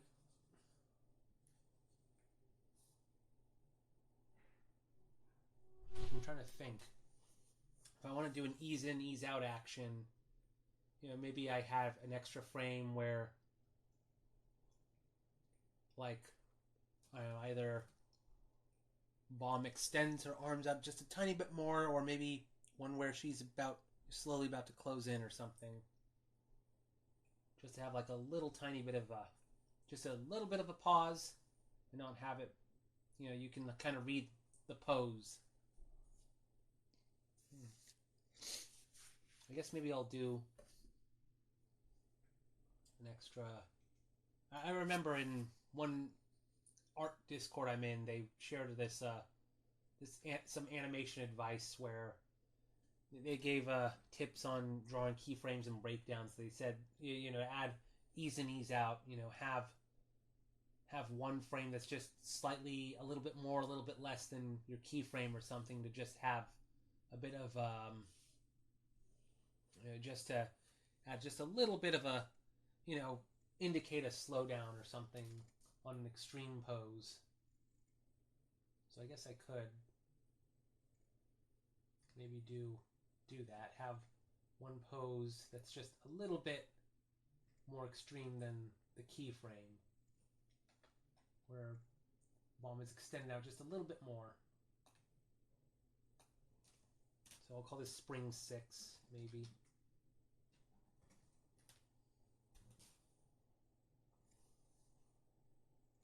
I mean, if it doesn't work out, I could just delete this frame in case I think it makes the animation look a little too slow.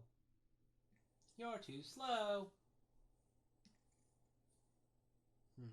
Like, do I take this already existing frame and just modify it, or do I just redraw it completely?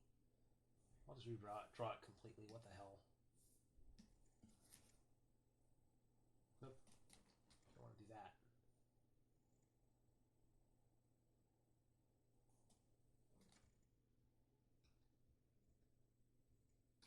Okay.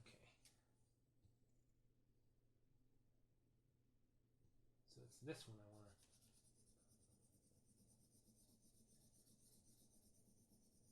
We'll see how it looks.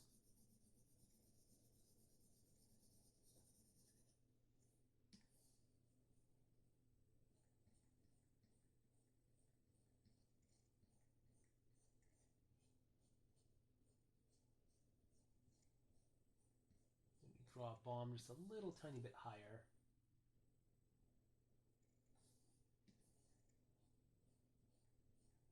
Looks like her face all stretched and happy.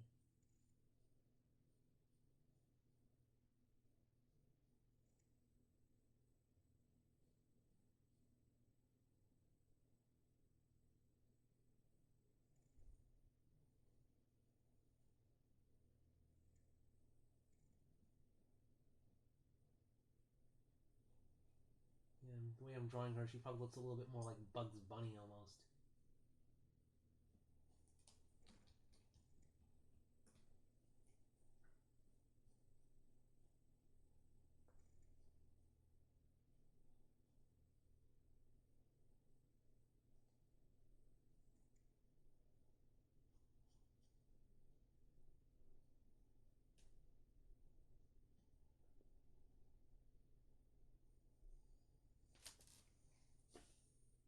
Did I mention that these two, I based these two on Calico Critters, series of small Japanese animal dolls?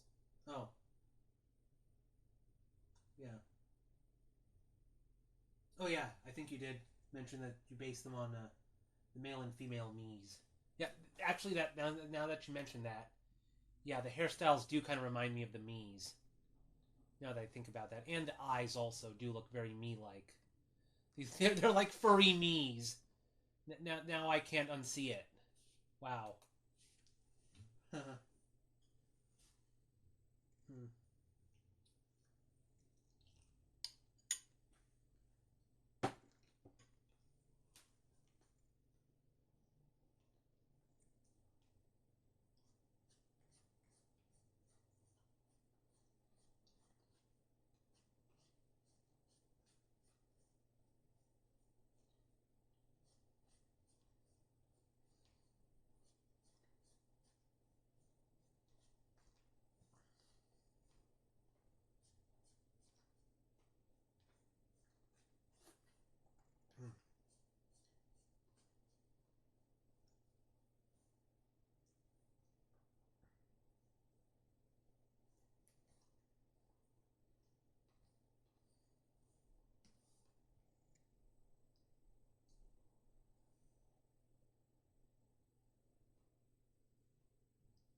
rewatched a few of the Garfield TV specials.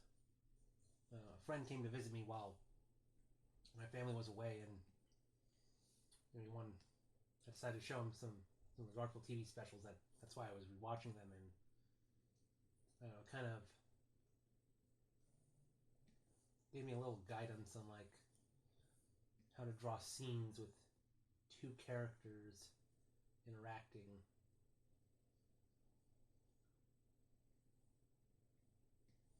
Maybe I should rewatch the specials a bit more.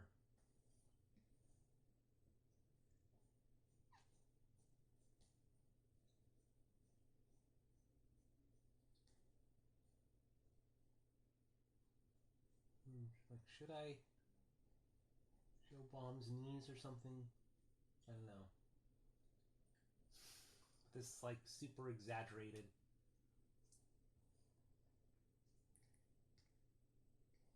Then we'll have this, and then I guess maybe one or two frames where she goes in for the hug, because I imagine this being a fast motion.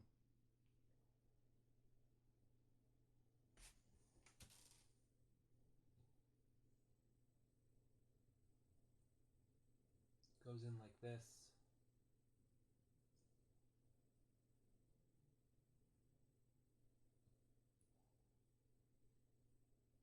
And we can see how it looks with and without that extra frame I drew.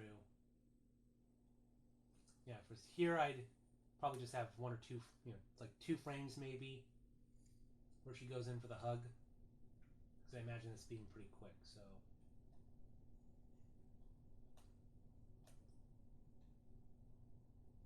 Let me look at Mickey Mouse cartoon again.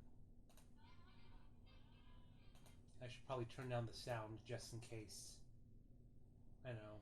I don't know if Disney will get very, very particular if I like even show like a few frames from this cartoon if I repost it on YouTube, because I'm just referencing it.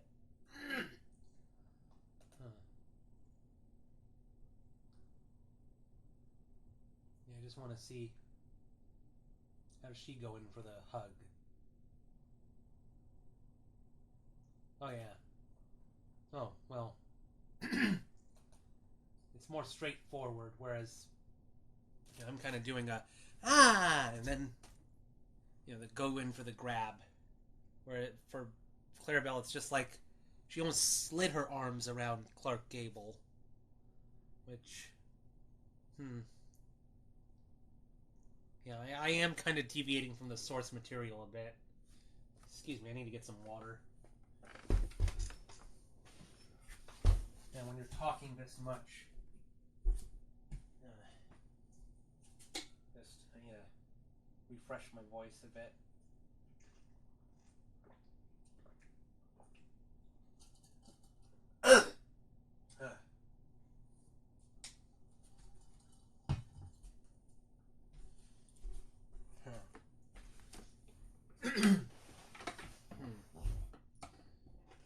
Oops. I'm just gonna.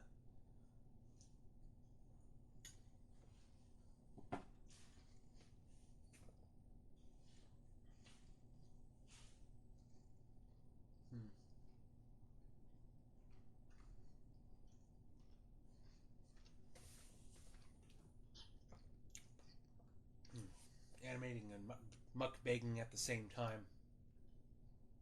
Maybe I should do a mukbanging animation. One of my characters just gorging, I don't know, Domino or one of my other characters just gorging themselves. It's like, I don't know. What are we doing? Wow, just eating on camera gets you views or something.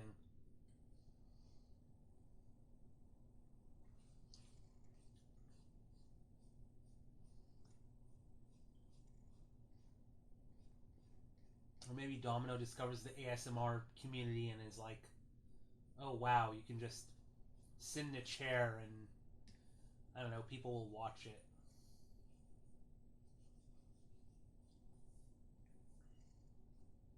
I think I remembered seeing I don't remember if it was Justin Wang or some other YouTuber talking about this really strange guy on YouTube that like all he does, or I'm not sure if they're ASMRs, but all he does is just videos where he sits still in front of his camera for like hours on end, and he just holds really still. And there's one video where like he does it for so long that he wets himself, and you see his piss on the floor. And then there's another video where he's just sitting really still, and so still, and he's so concentrated on just being still that he doesn't notice that a burglar is breaking in and stealing shit from his house on camera also. Although, I guess maybe some people might question, was this, I don't know, if maybe the burglar is just an actor coming in just to, I don't know, make the video a bit more exciting. I don't know.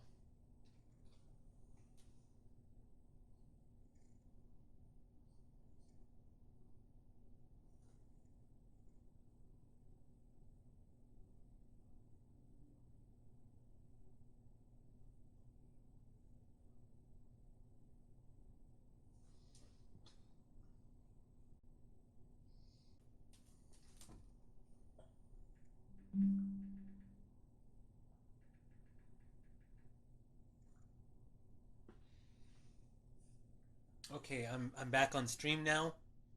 Now that's one of the advantages I have, reorganizing how I plugged everything. I have my stereo plugged in. Like on previous streams, I'd unplug my stereo so I could put in my OBS camera. But I've reorganized my plugs so that I can have my stereo and my camera in at the same time. And with the stereo on, I can now hear if an error occurs. It'll give me a warning error if stream suddenly disconnects. So that's pretty useful.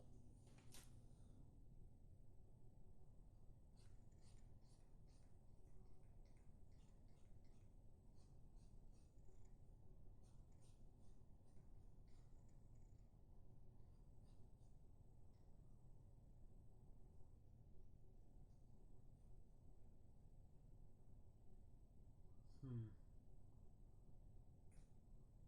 Now for this part, maybe I'll have a bomb starting to pucker her lips in for the kiss. Like the way I have the keyframes here, it's looks like, I don't know, like it might look like she might pause when she does the hug, but I think I'll make this just one continuous action where I might redraw this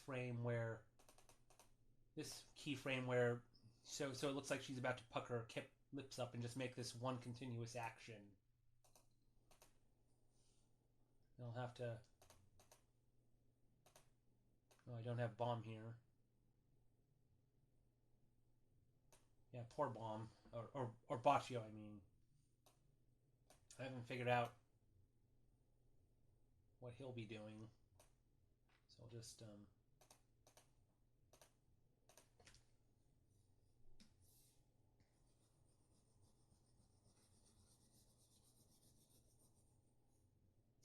well, I just have him holding still like that with a look of horror in his face. Scared at a hug. I don't know. And let me just make the head a little bigger.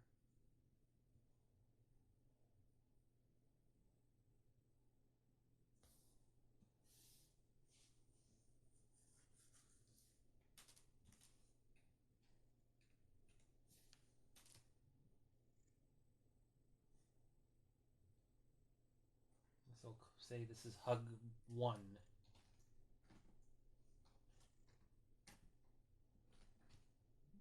I don't know how long I'll do this. Yeah, silly OBS. Yeah, I'm not sure what happened. Like, I don't know.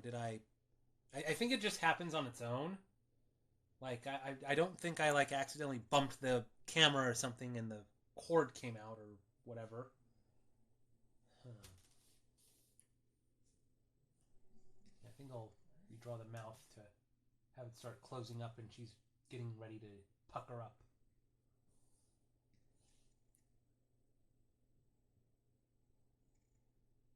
Here.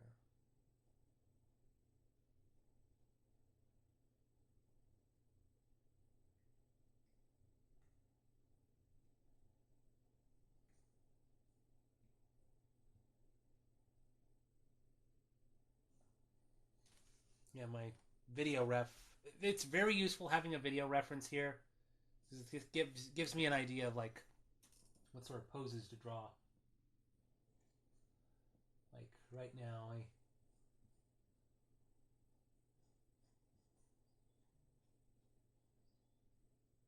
arms are spread out like this. Hopefully this isn't a pop.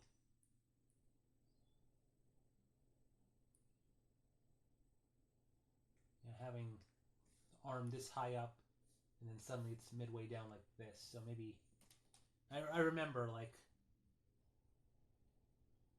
I don't know how many of you saw the Sean McCoy video I posted from Fanime. That's something where he gives like advice on how to animate well. And that is something. It's something that comes with the animation school also, the animation classes. I mean, where they'll tell you to be careful not to have like sudden pops or something.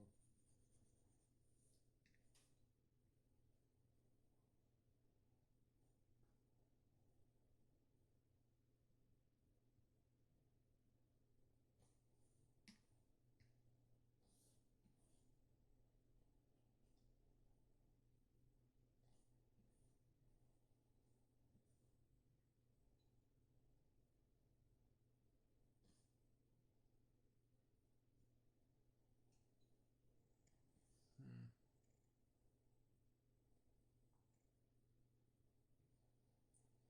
Here's the bell.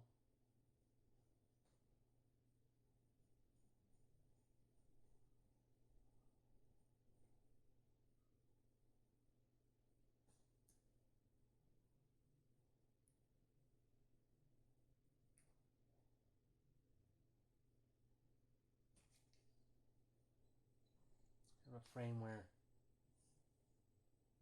Oh, come on. Shit. Oh, come on. There we go.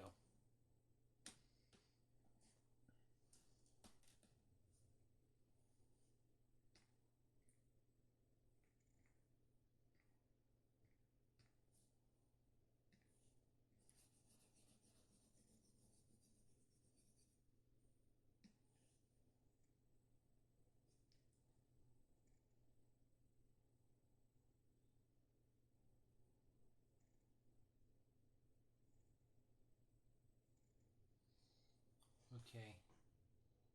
So this frame, I guess I'll have.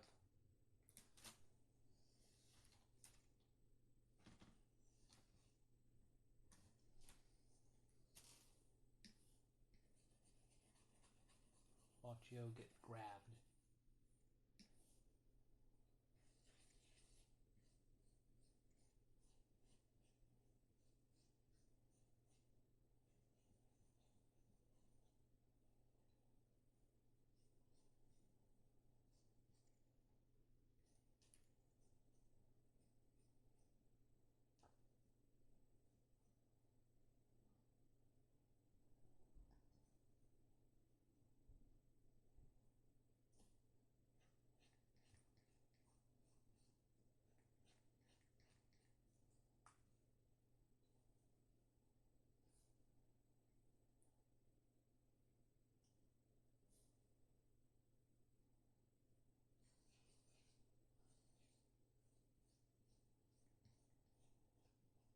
And maybe I could do a smear frame where.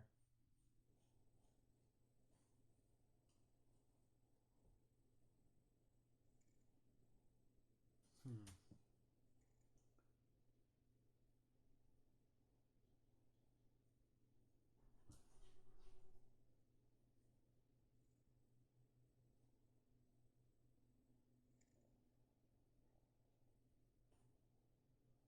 Almost looks like she's about to strangle him.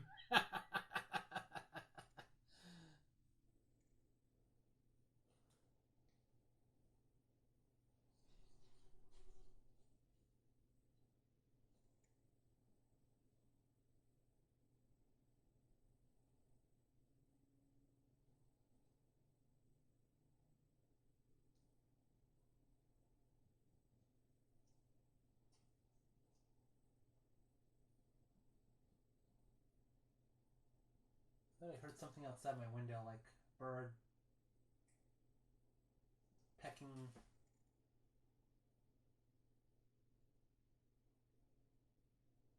I don't know, bird. There used to be like, I don't know, the netting or whatever you call it around the windows. Like there'd be birds flying around and pecking at it. Maybe I'm hearing one of the dogs outside my door. I don't know.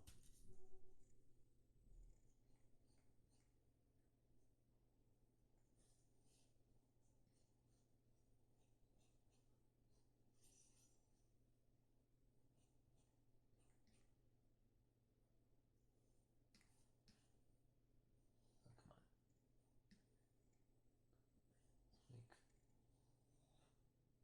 Let's make it a little bigger.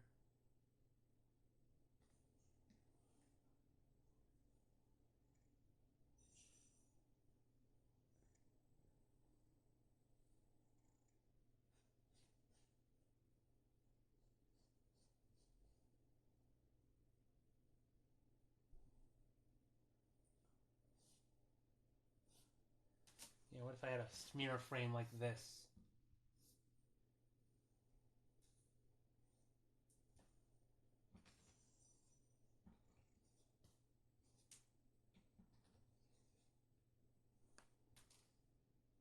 It does look a bit like she's about to strangle him.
I might figure this out later. And this frame I'll redraw to have her puckering up.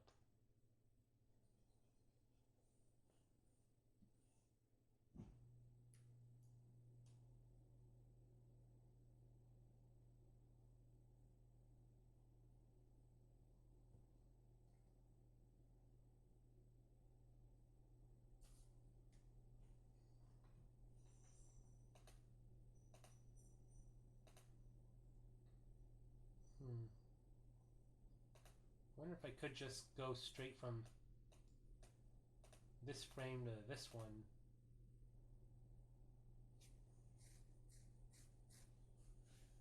And I could like hold this a few frames.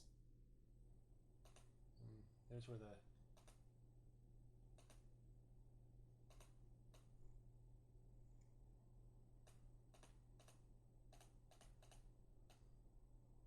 like where's the goggles? Well, I have them in his right. No, his right hand. Keep them there.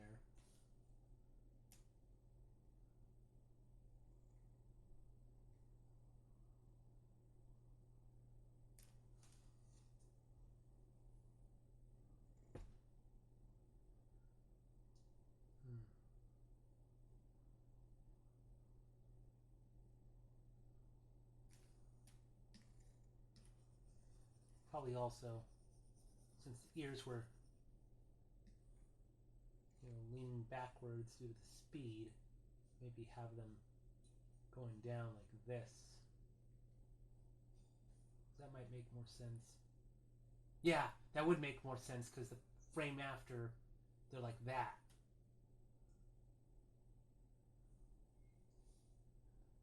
And so I think maybe I might just go straight from keyframe 14 to keyframe 15 like this. To just have that be a continuous motion.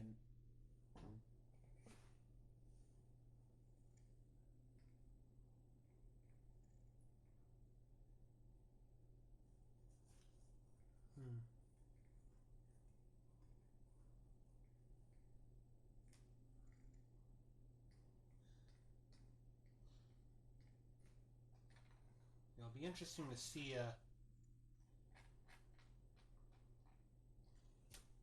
how this will look when I put this in the animatic.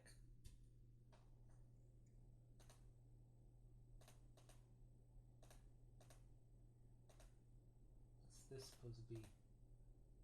Oh, I guess one frame.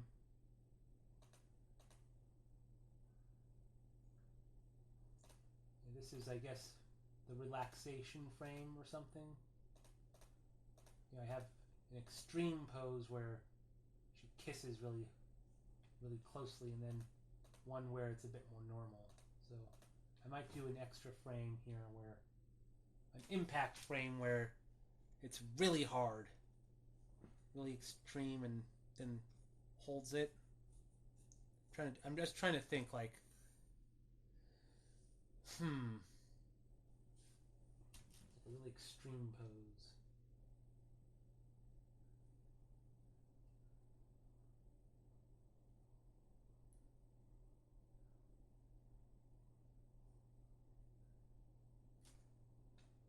Let's call this frame Kiss Extreme.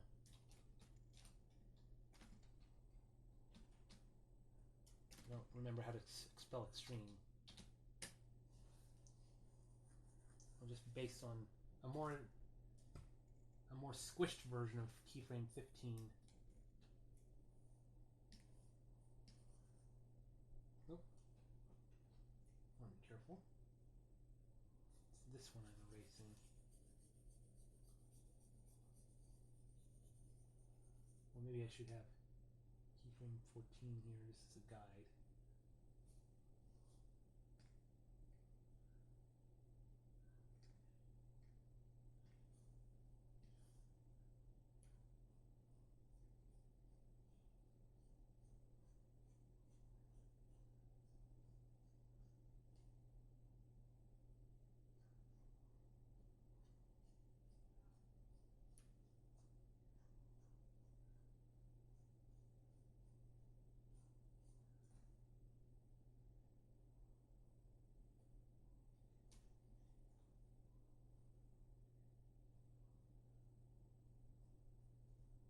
Really?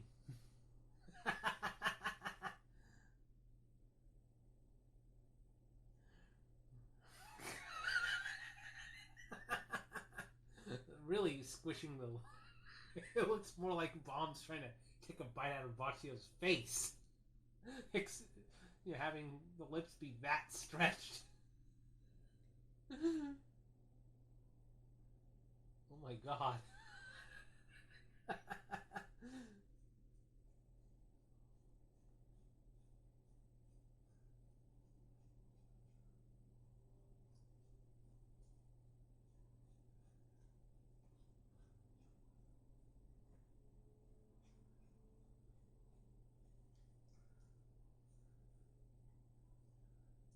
Yeah, the Sage of Admiration here is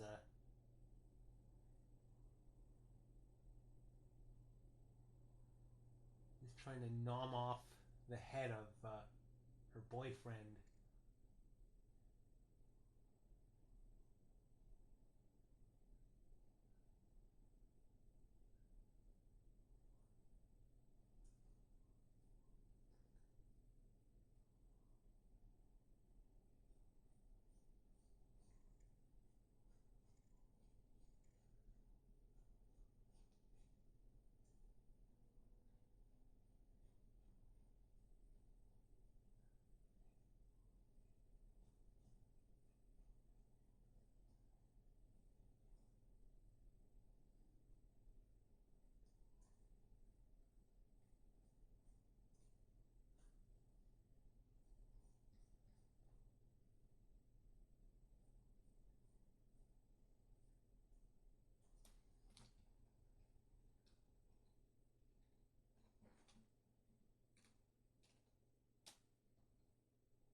I'm not quite sure what this here is supposed to be.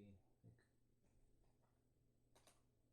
is that his other hand intersecting? Yeah, it's okay. That's supposed to be his other hand. I wasn't sure. His robot hand.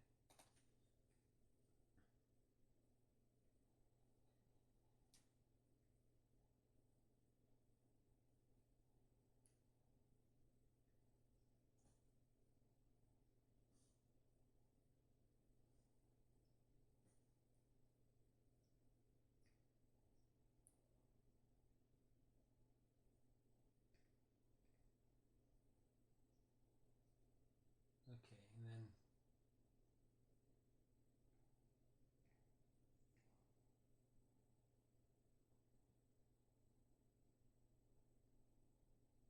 maybe have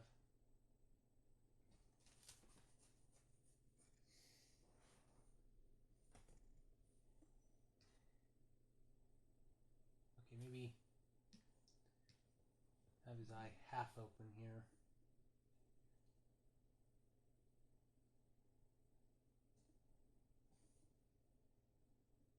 Have at least maybe one keyframe in between here. I might, I'll look at how this looks in the animatic and see if a really fast kiss looks good, or should I like have them hold this pose for a while and see if see what works.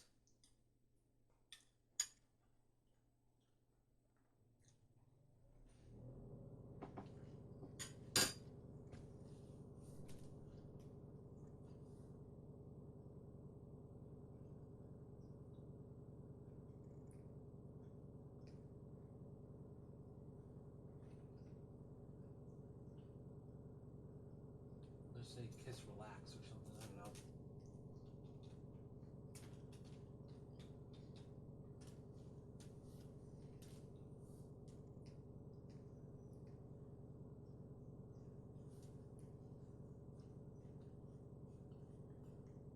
Where she starts to let go a bit.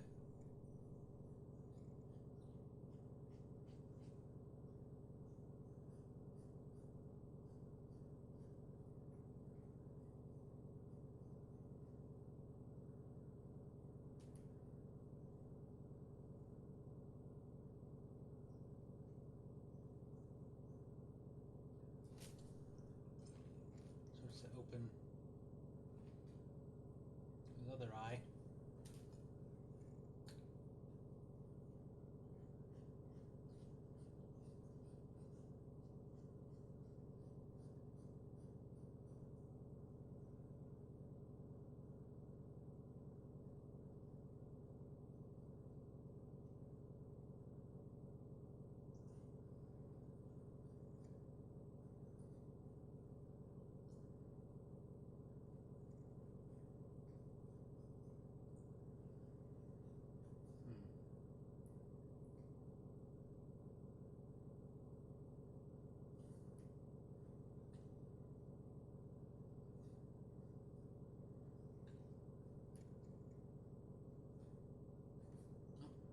I forget.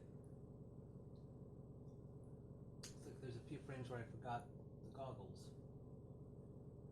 So I guess I'll just add those. Or do the goggles fall out of his hands? I forget. Just in case, I'll just be consistent. I'll keep drawing the goggles there. The goggles, they do nothing!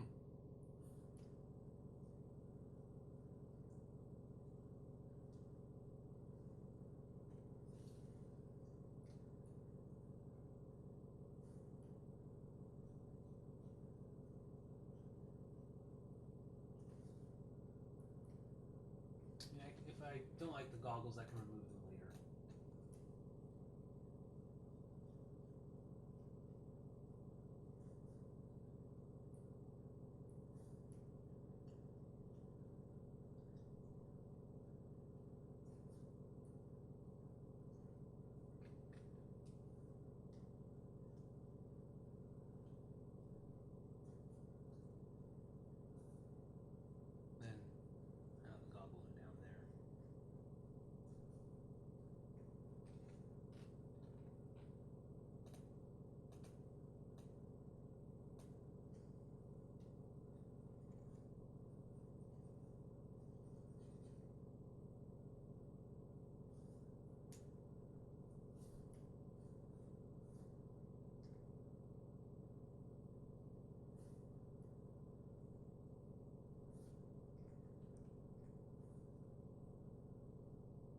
Here, I guess she'll start to withdraw a bit.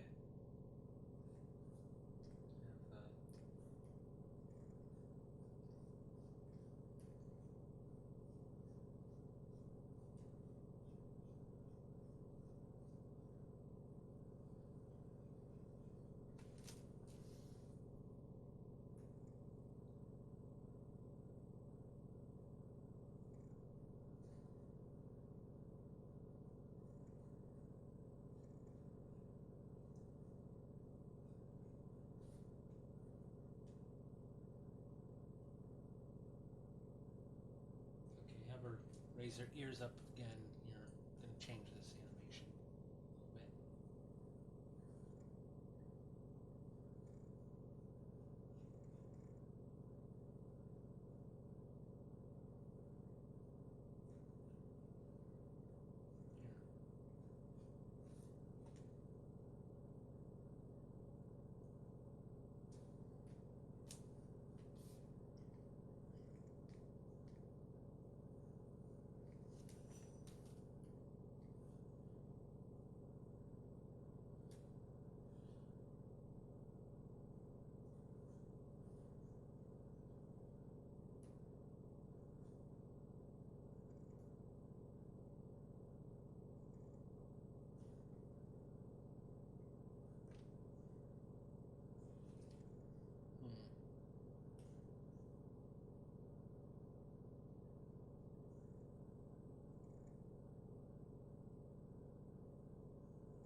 Okay, just looking at... Okay. Just trying to look at how she takes her arms off.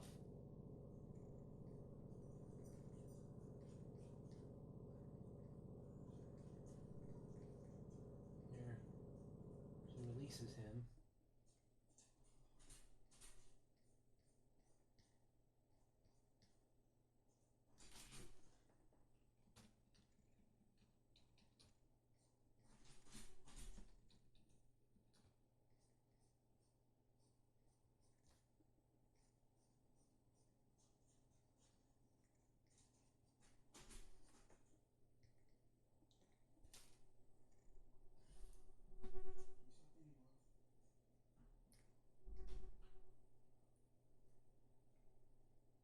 Okay, I'm gonna have her arms be a bit more pulled out.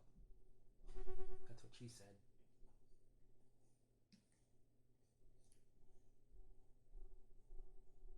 Robot hand.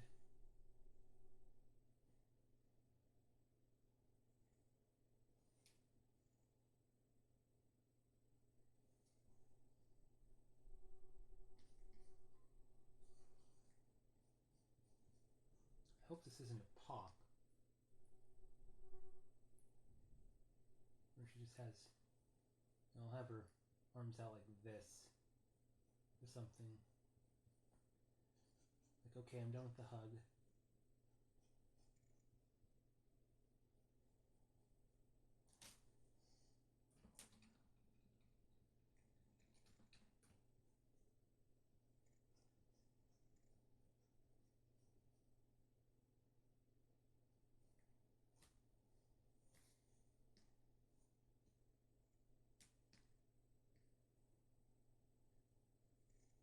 I think that's what I'll do for tonight.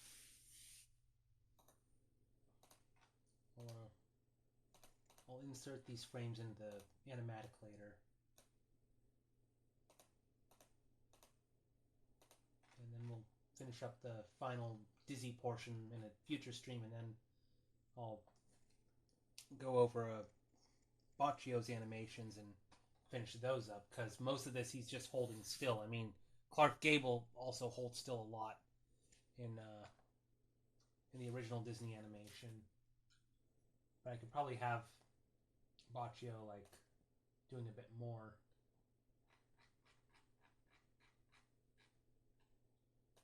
Let's see, where was I? It's spring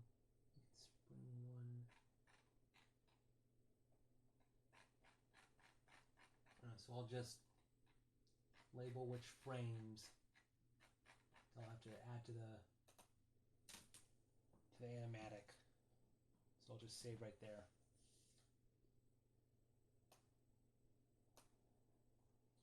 All right. Now, the other thing I have in my stream title, not only did I want to do an animation thing, I thought I'd kind of like building the Axle model kit. Build this Eevee Lego set or Mega Block set that I got on discount. So, yeah, let's do a Pokemon related stream. If the stream, if the what was it, the Pokemon Direct or whatever, like a few days ago was disappointing, and if you weren't impressed by the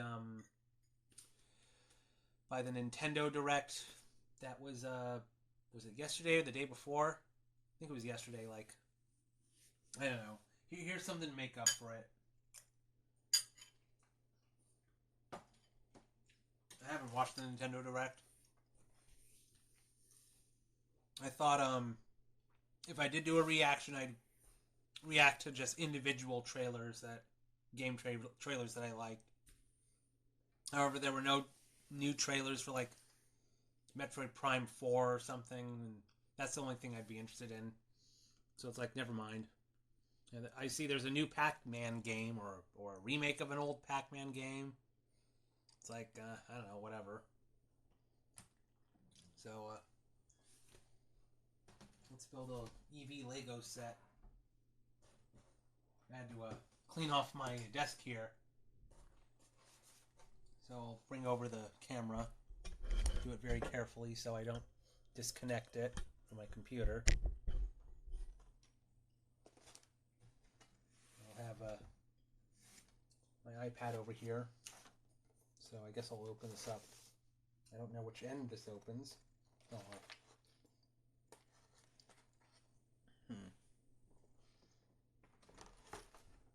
We have a...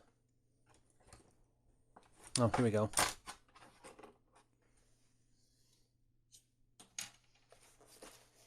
Exacto knife.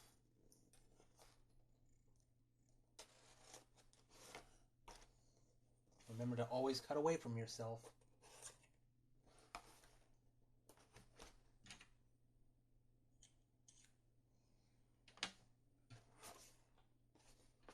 Okay, so let's see. Oh, there's one more here.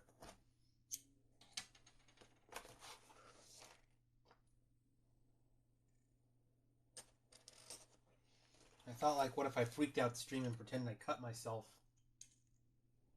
as a joke, but then I realized that would be like, that could cause a wolf crying boy crying wolf situation where if I really did cut myself on stream, then, then you wouldn't believe me until you saw all the blood.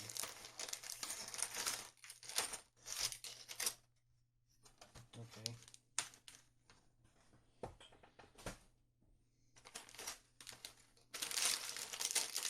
We got 4 bags here. I should note that I've done Pokemon Legos before, although I didn't film myself streaming them because I built them before I started streaming on Twitch. Although I do have pictures I took of the process, and I post them on Blue Sky or Twitter or whatever.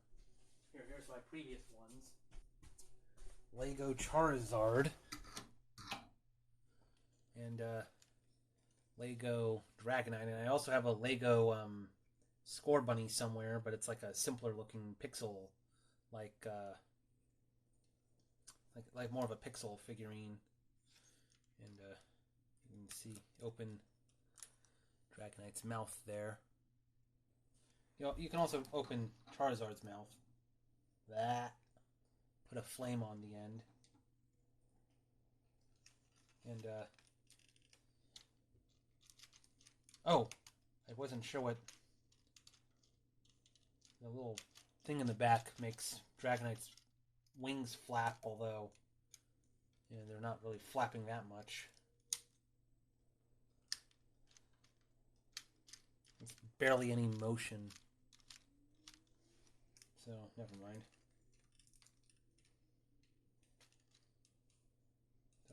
put these away and just construct a Eevee.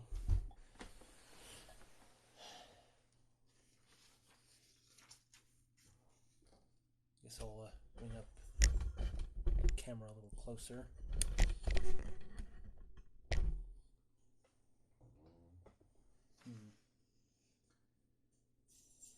What's this? Share them on social media. Oh wait, there's like some sort of QR code. I don't know if there's like is there a Mega Bloks social media where you show off your creations? I don't know.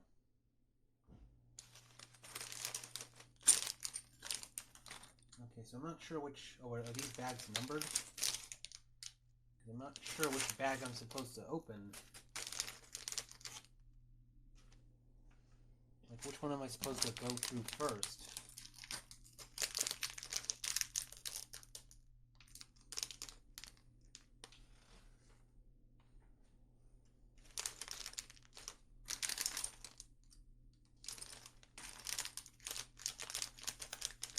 I'm not sure if I'm supposed to do these in a particular order. I'm just looking at what pieces I need. I'm going to go through this one first.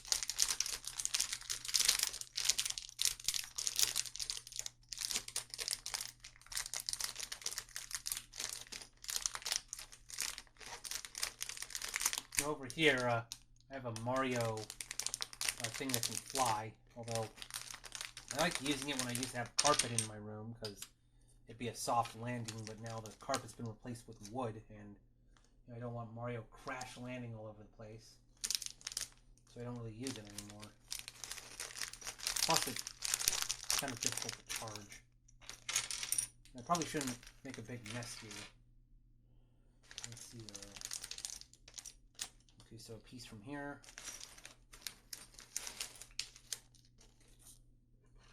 Move over the Lucarios in my dinner. Okay, so it looks like I have to go through multiple bags to get everything I need.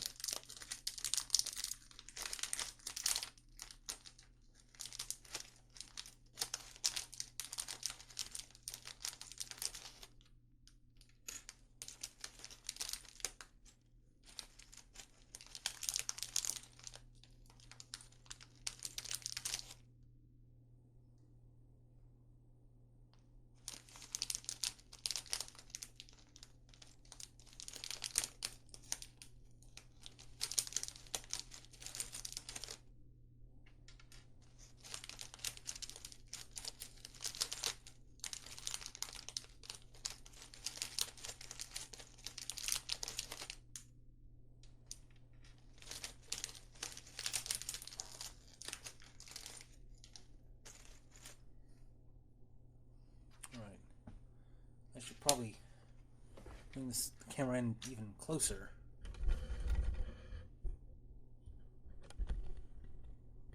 Okay, here we go. Because my hands are pretty fucking big. It might block what I'm doing, so we take this. Oh, we only need one of these. Put that there. And then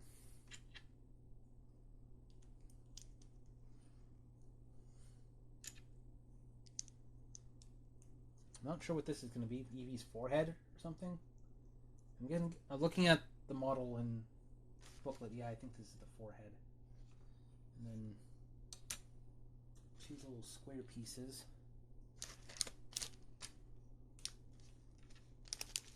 Come out of here. I don't want to make a total mess.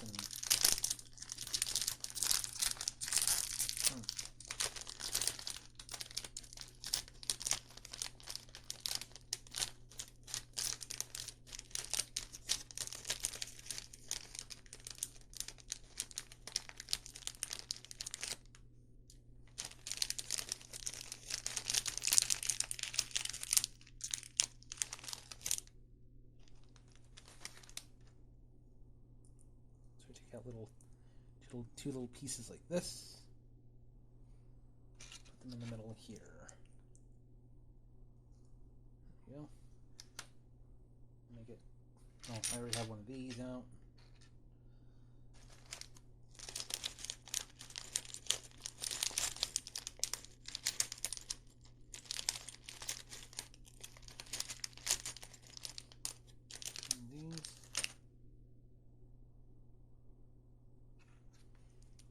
Two of these on the sides. There we go. Head, shoulders, knees, and toes. Head, shoulders, knees, and toes, knees and toes. Head, shoulders, knees and toes, knees and toes. Or however that song goes.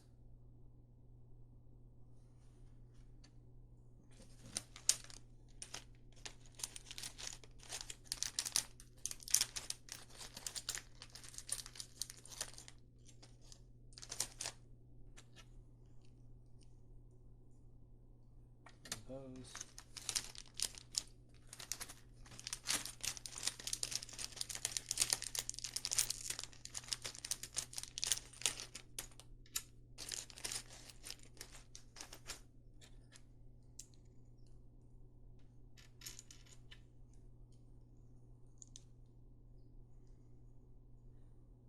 Alright, I guess this is the top of the head. Okay, some red pieces. Well, those are easy to spot because they stand out.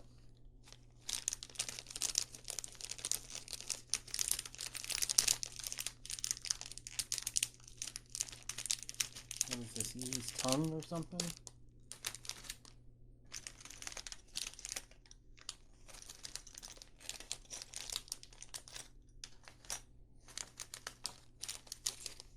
Oh, there's another red piece I need. Just these little ones.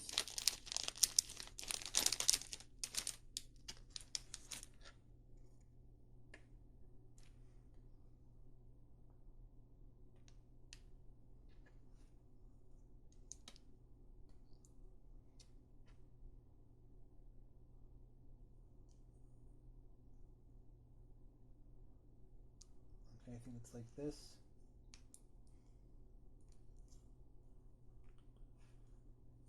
And then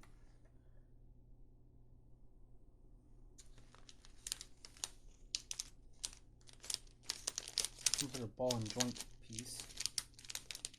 Or a socket piece of it. Wait, is it this one?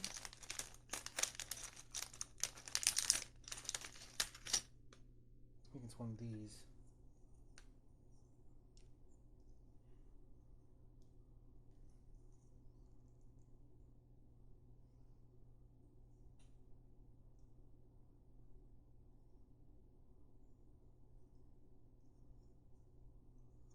This is going to be the neck joint or something? Okay, let's see.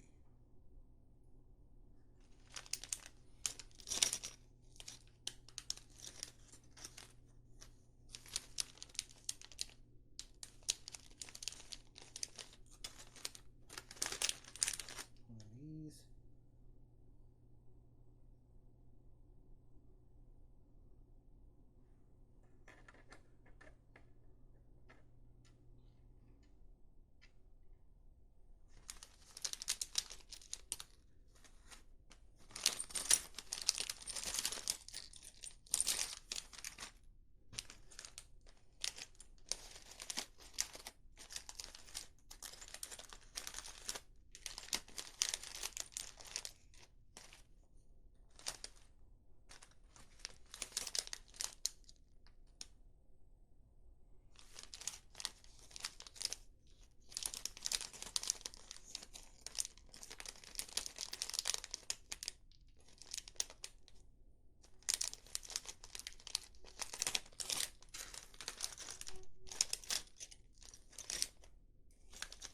Yeah, I'm trying to find the particular pieces I need.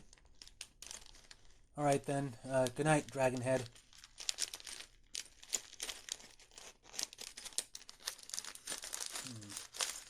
Oh, here we go. There's one. I need to find another like it.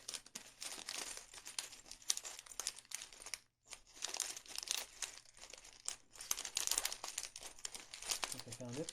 No, wait.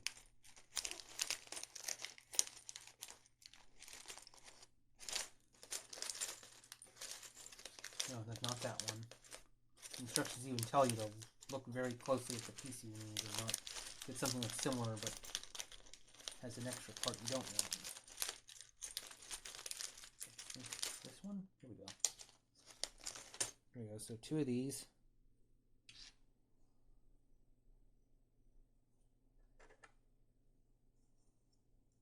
I think these are on the corners here. Like this. And then part goes across like that.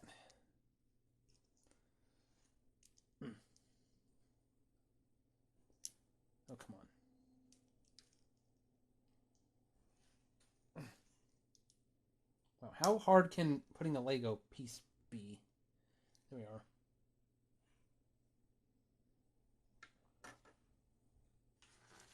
We are on page 4 now. Holy shit. We are making progress.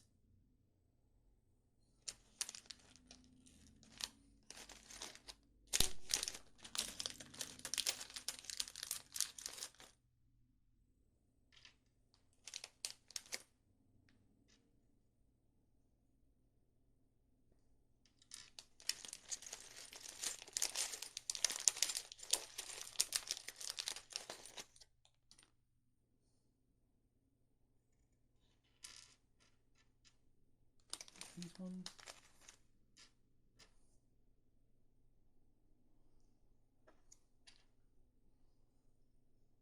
Okay, so these go. Whoop. Almost dropped that. I think this goes on like this on the sides.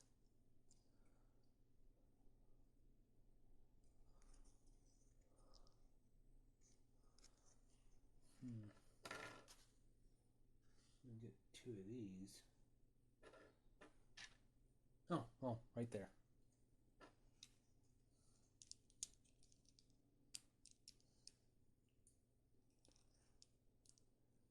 Come on.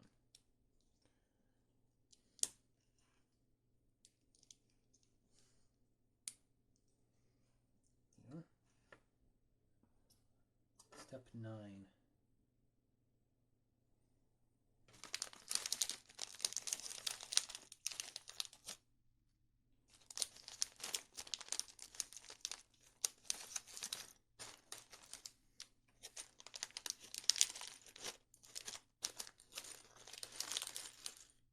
These double-ended and some more socket joints.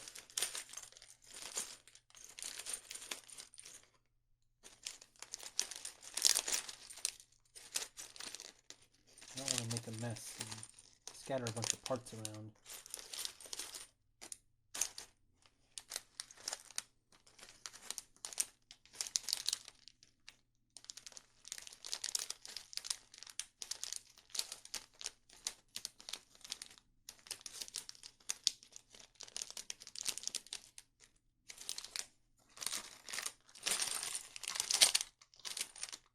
There.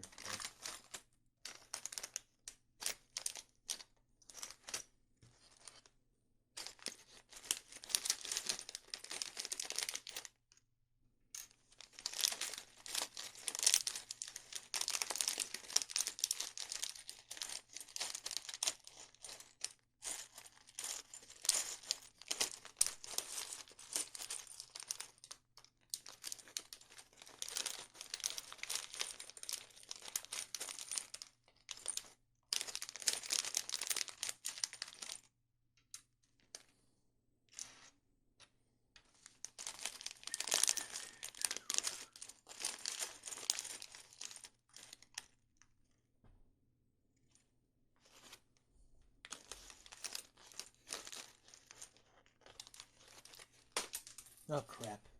Ugh.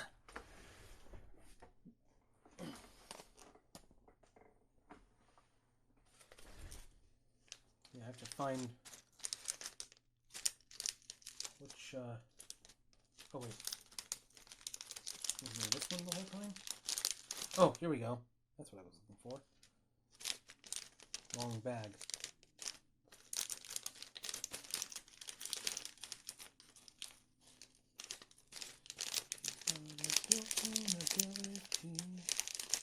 should take everything she sees. But now it seems I'm falling. She seems so fast and invisible touch, yes. Invisible touch, yes. She takes control and slowly turns you apart.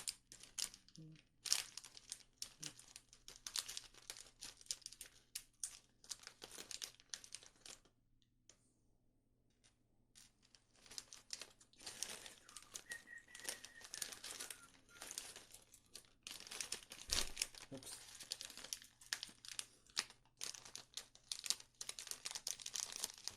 Yeah, excuse me, taking several minutes to find, just a few pieces I need. It's like, where is it? No socket one. It's like maybe they give you exactly only two and it takes you a while to find them. Finally, there we go.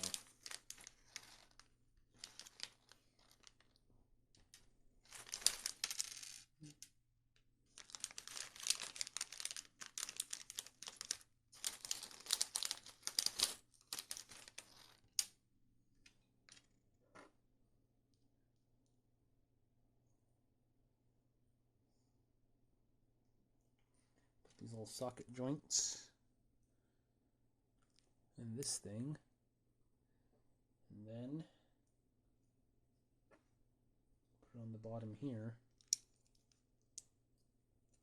There we go.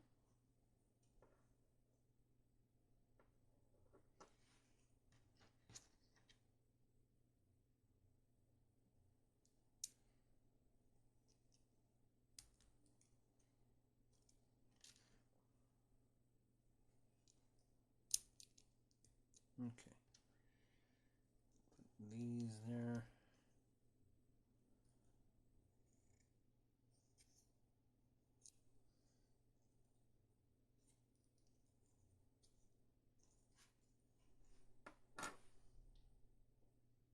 Okay, two more of these things. These. Nope.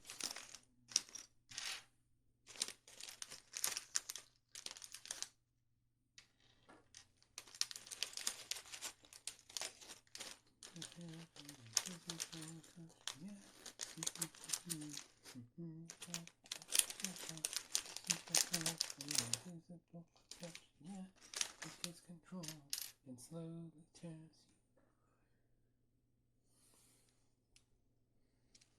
I'm not even sure what I'm building right now. Is this Eevee's body? Eevee's head? No.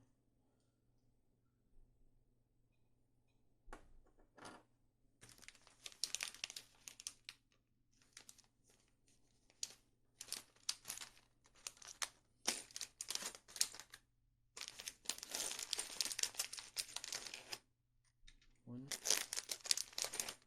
two, three of these.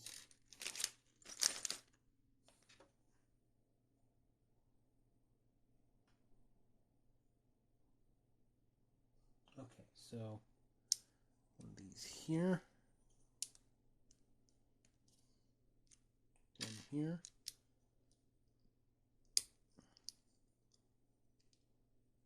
Come on, God. Dios mío. Maldito sea. Yeah, use some of those Spanish swear words I learned in the Mierda book.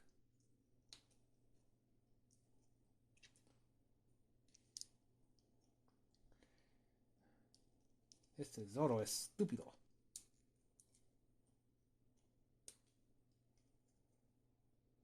There we go.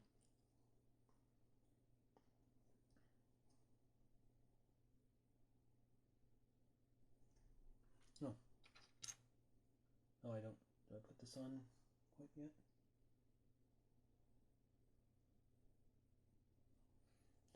The red piece goes across here, but now I need to find smaller pieces that go around it.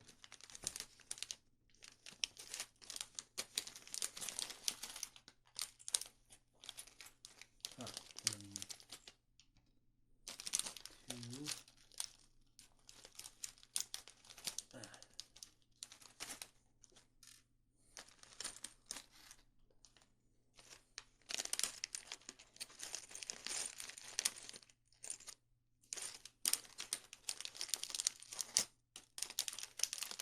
Oh, here we go. Keep them right there.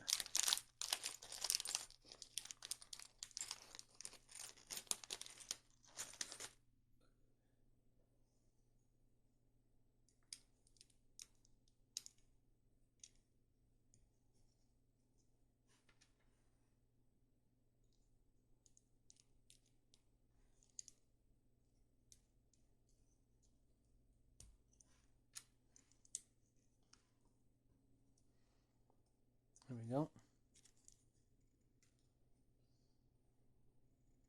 And maybe the red pieces are supposed to be Eevee's internal organs or muscles. I don't know.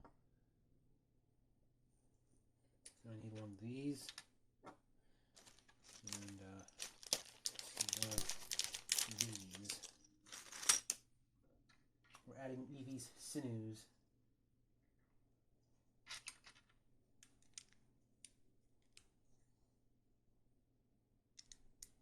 There we go.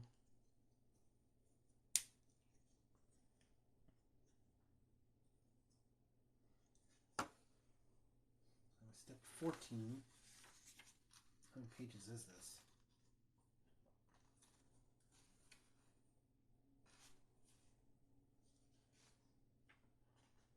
28, and I'm on page 6. Jeez. I might be here for a while.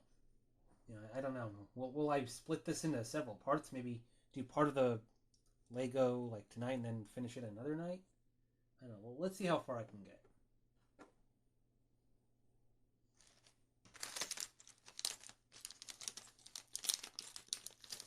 A little piece like that. Yeah.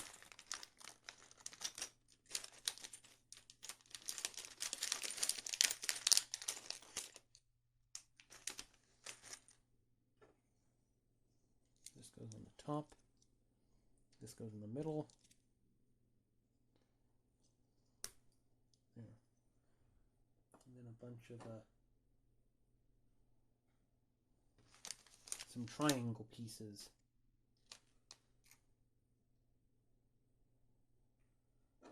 Let's see.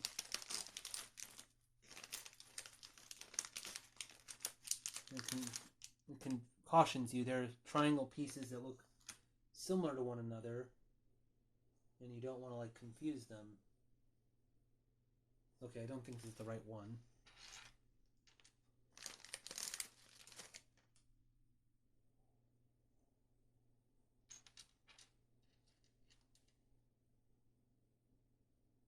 Oh wait, maybe it is the right one. Never mind. Yeah, the instructions caution you that there are some pieces that look similar. You want to look very, very carefully what pieces you got, and I think I got the right triangles. The pieces it doesn't want you to get are the really shallow ones. These are like the 45-degree triangles.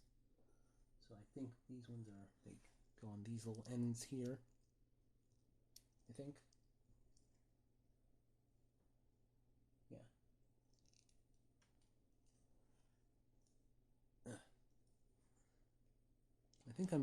I might be building Eevee's body, I'm not sure.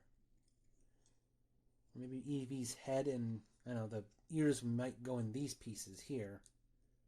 Yeah, this might be the back of his head, this might be the neck, and these are the ears, I suppose. So this is actually Eevee's brain right here, I don't know. Okay, step 17 requires a lot of building, wow. A lot of little pieces. So one of these.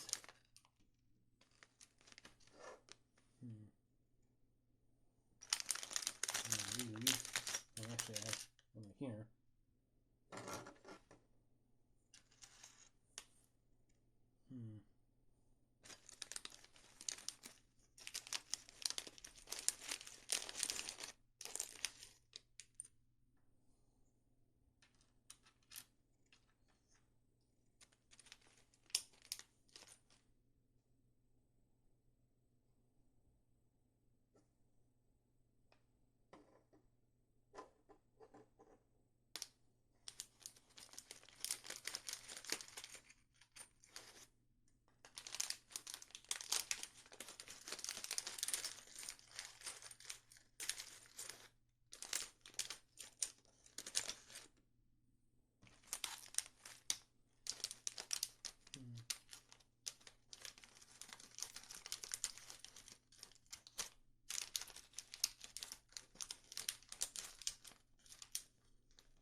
Okay, let's see. This. Oh, damn it. Put one piece here. One Piece the anime or whatever. Never actually watched it though.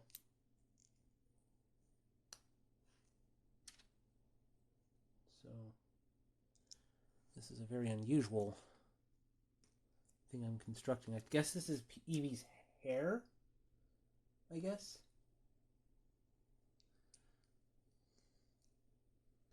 It's head fluff. It's really erratic and uneven.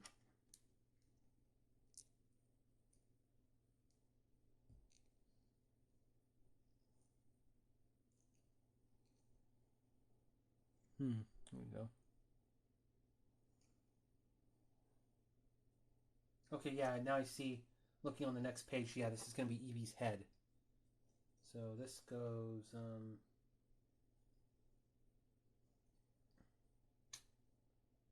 yeah, I was guessed correctly. This is going to be where the ears go. So I put this here.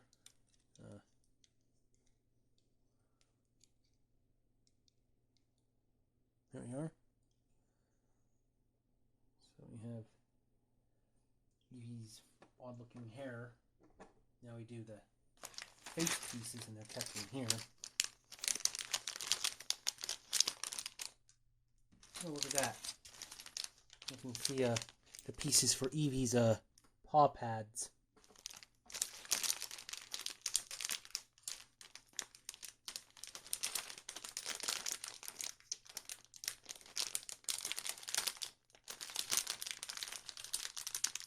So we won't be using those pieces quite yet because they're still going in the head.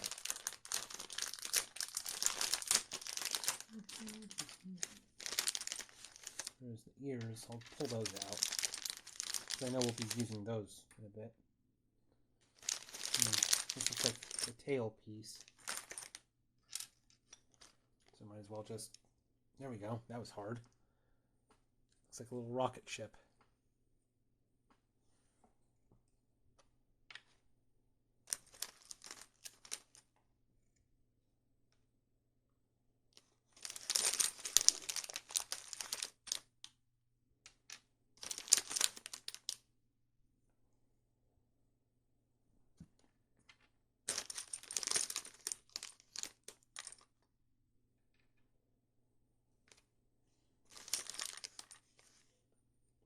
So it looks like, okay, this is going to be probably Eevee's mouth. Several.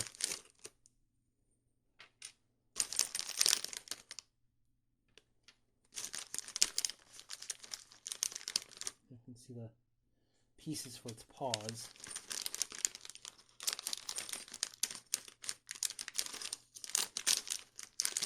And this is its little, this thing is supposed to be its neck fluff. I guess well, we'll be putting that on sooner or later, so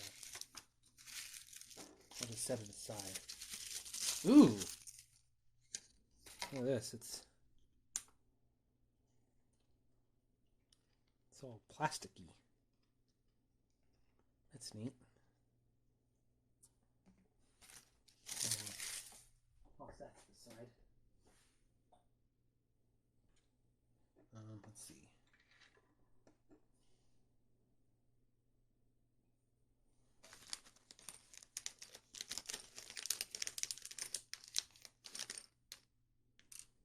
Grabbing out pieces for its. Okay, so only one. Oh, is that its? It's supposed to be its nose or something.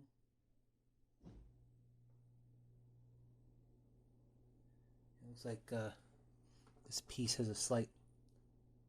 I don't know if the camera focus, but this piece has a little smudge on it. It's supposed to be. So I guess this Eevee will have a little beauty mark on its face. I mean, I'm not sure. Doesn't. You sure it's not rubber? Oh, you mean this thing? Yeah, it's probably plastic or rubber. But there is like a little black speck here. I don't think it's supposed to be there, so but never mind. This will be a unique Eevee with a birthmark on its nose. So let's see. Take this thing.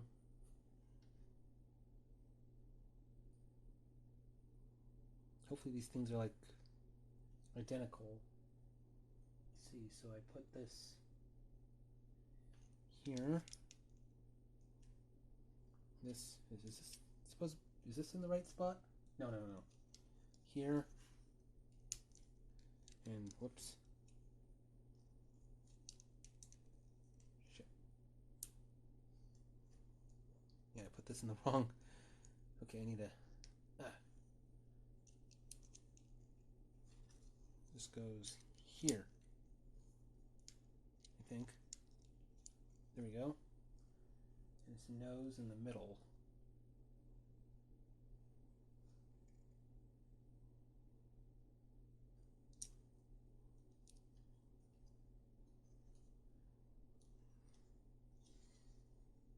Yeah, you can see. Kind of make out.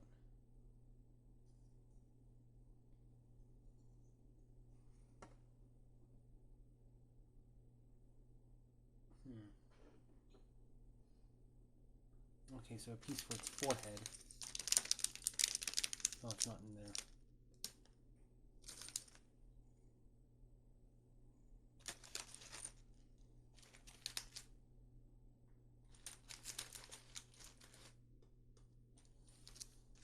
It's one of these tall parts here.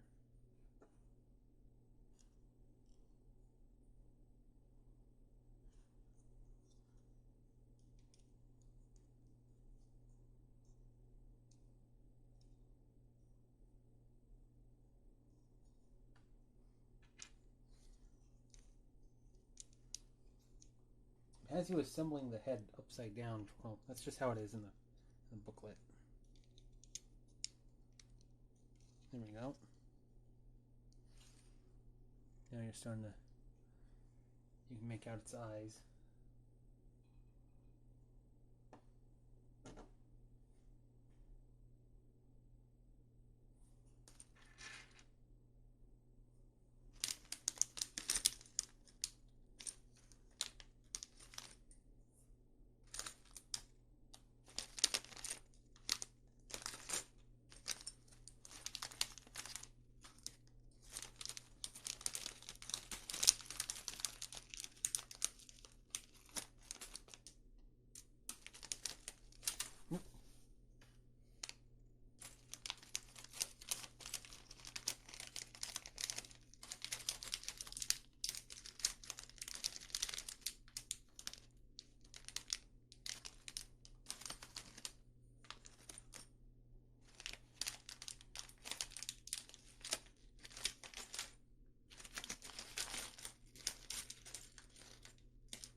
And I'm searching for pieces that there's probably only exactly 2 pieces that you're looking for. And they only give you exactly these 2 pieces, and it's hard to find them.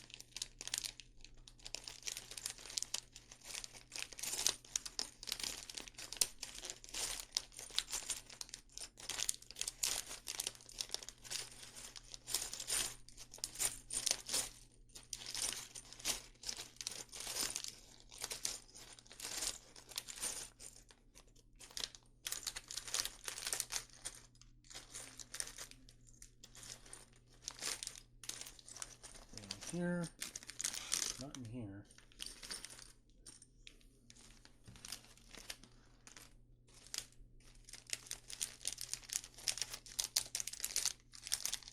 Oh, here we go. Finally. Oh, wow. The both of them are together here.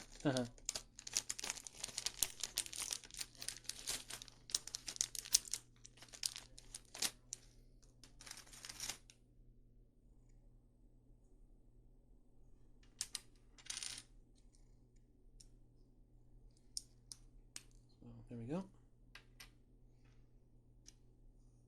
It's just building the mouth.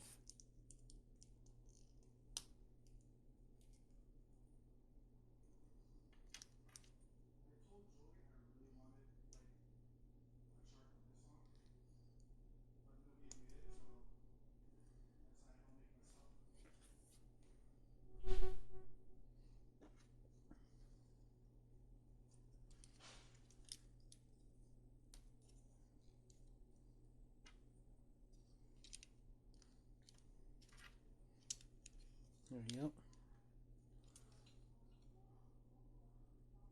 There's Eevee's face.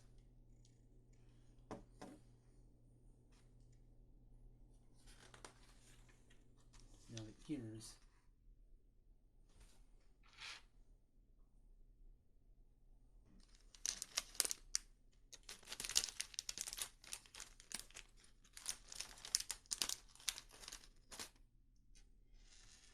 Oh, oh. Just so that doesn't roll away. We'll just do that.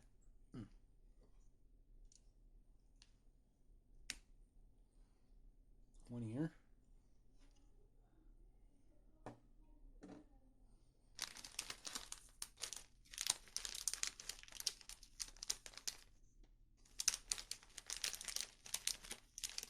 Oh, there's the other.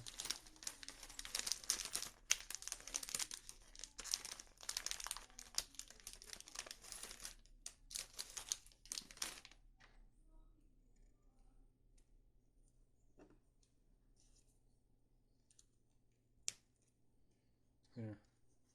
You can have crossing guard Eevee. Tilting its ears, letting you know which way to turn.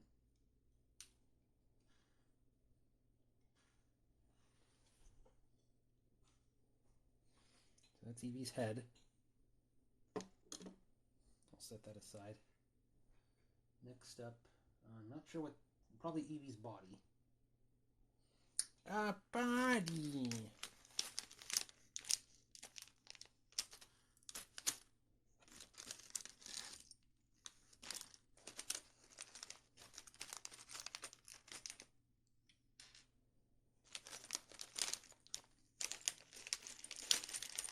You think, you know, the more pieces you eliminate as you build this thing, the easier it would get. But it's like, we're still nowhere near finishing.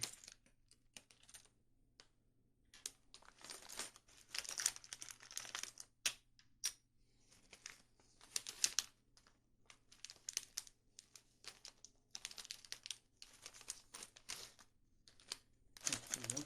I think. Oh, I could have just used that.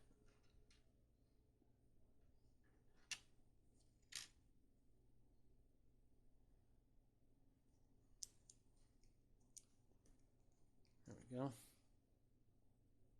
And then flip it over.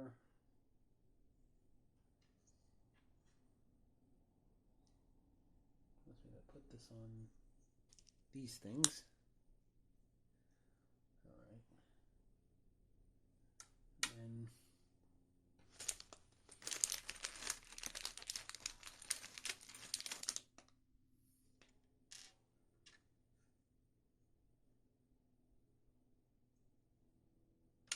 oops.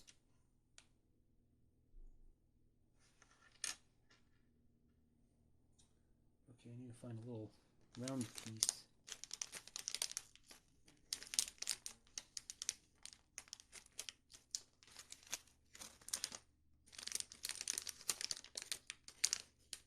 This is not the pawsies.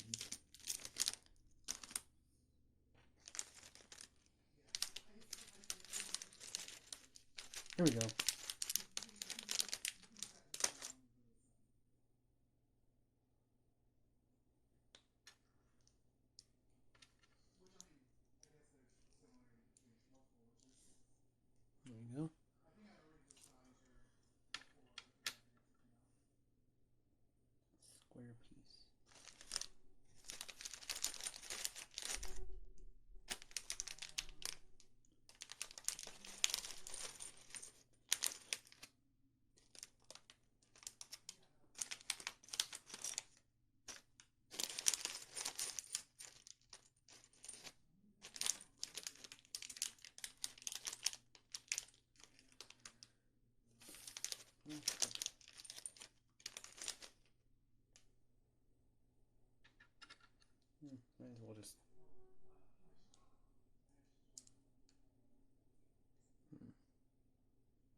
square.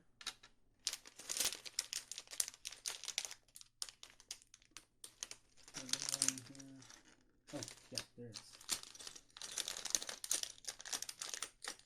Oh, there's one right here, actually. Okay, so this.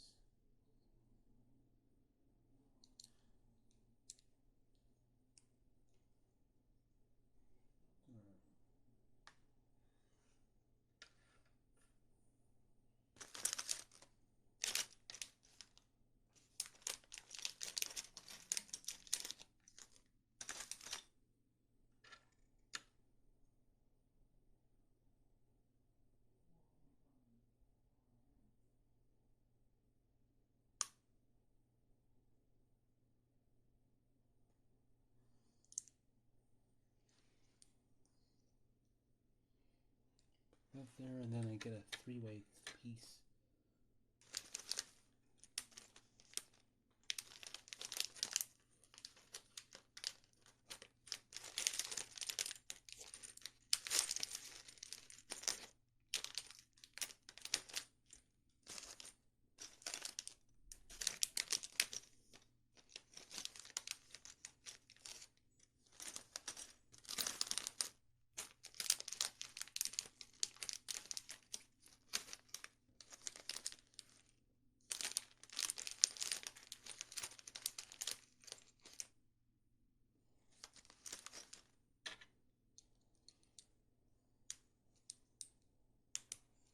There we go.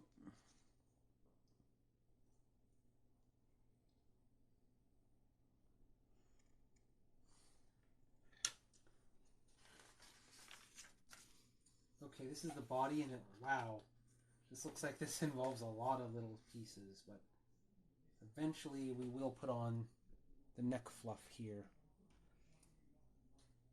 It's like we're building the Trojan Eevee almost.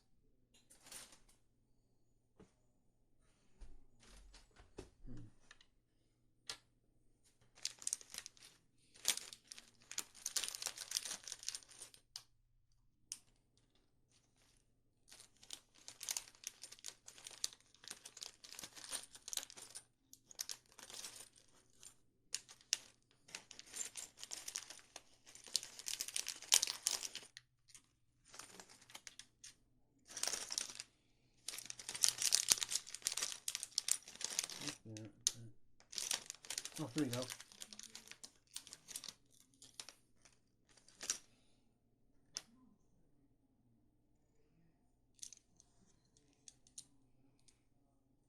This goes across there. And two more.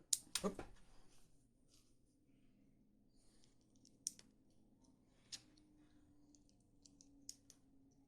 Here we are.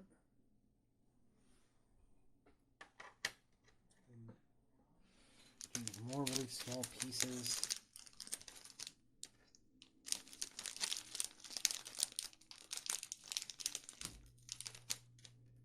Well, think of it this way. The more pieces we eliminate, it'll be easier to find the kind of hard pieces to locate.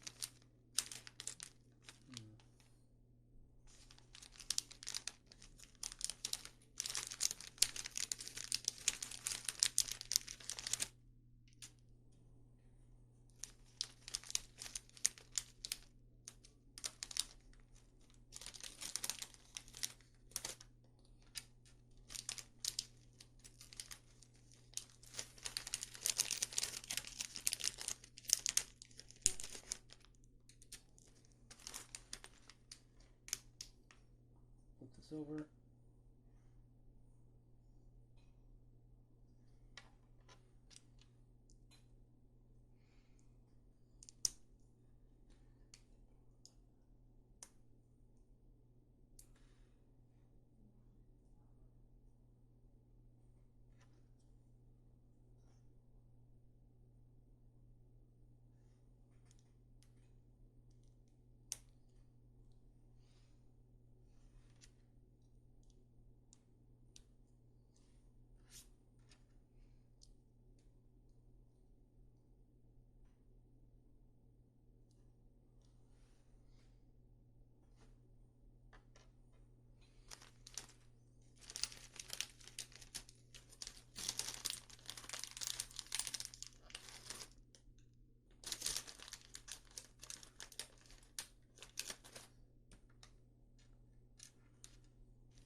Here we go. Well,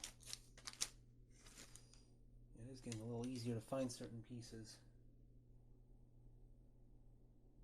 Okay, so these go front facing like this. And then this goes on top right here. I'm gonna guess might be for the legs and the tail or something. Well, we'll see. Oh, now I use these pieces. So this here, this, and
let's see. And this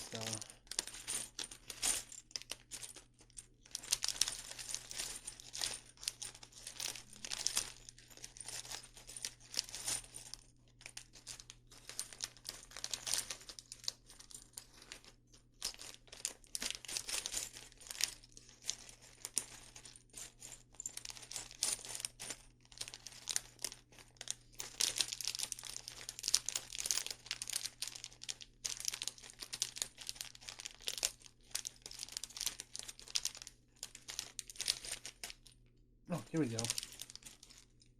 Yeah, the piece I'm looking for is like at the really bottom, on the other side of the bag. There we go.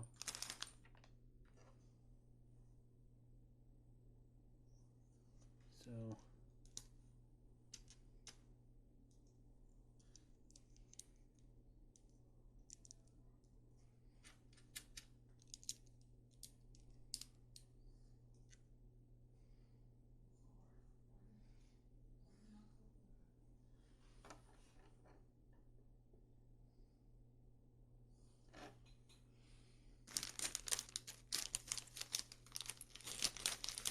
there's a special piece that goes here.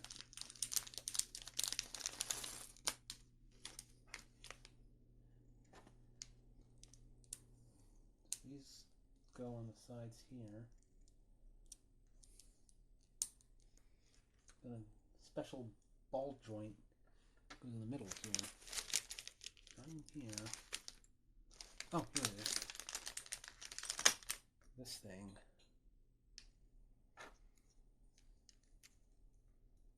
There we go.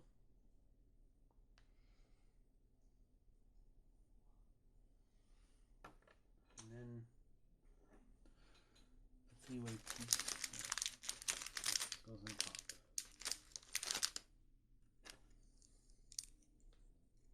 There we are.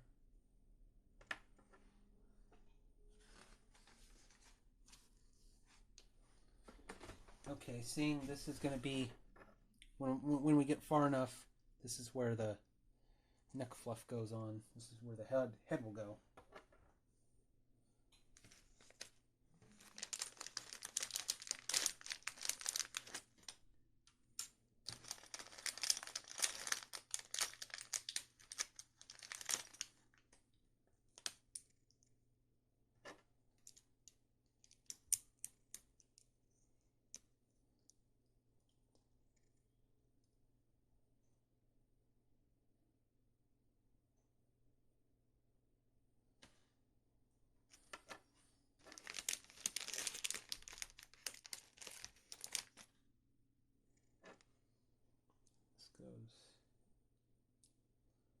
I think. And some side pieces. Oh, shit. It's like a curve almost. In here. In here.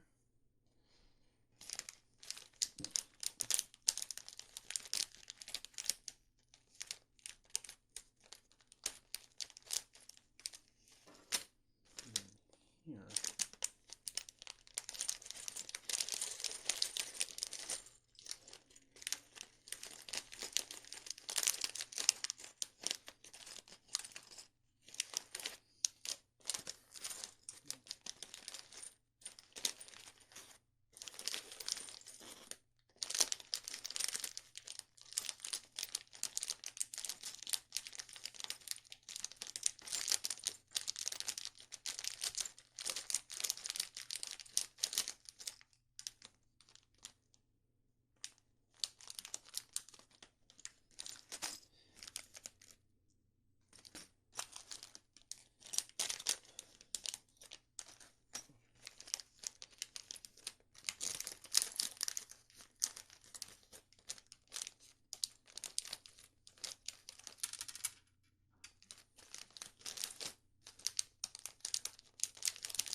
There, here we go. Rounded piece. It's like if you can't find what you're looking for, sometimes you just have to flip it around. Crap. It's not what I'm looking for.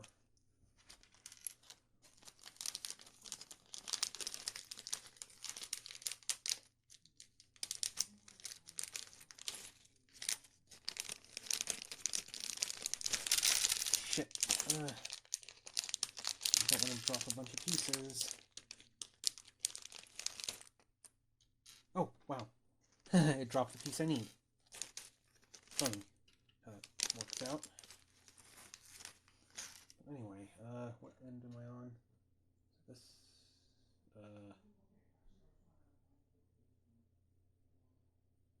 shit, I forgot what end I'm on.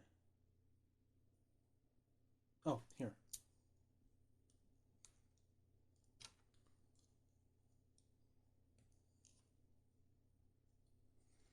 There we go.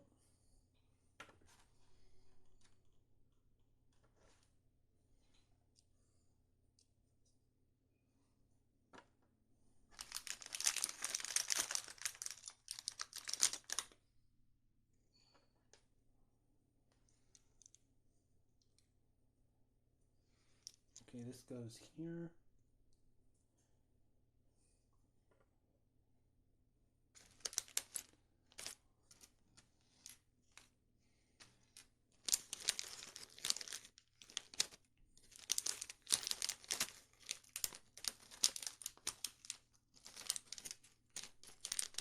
Here we go.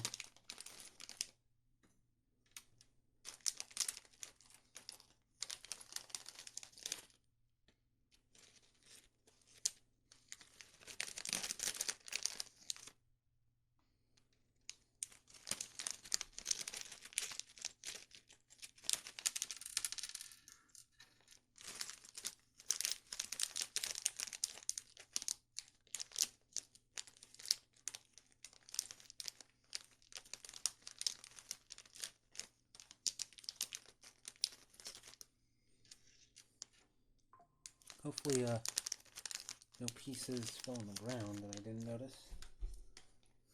I don't see any.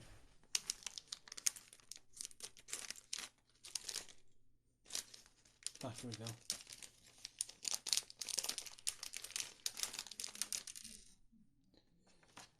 And dropping off.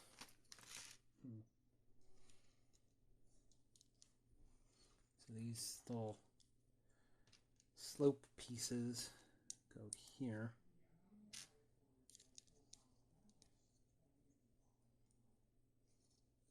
There we go.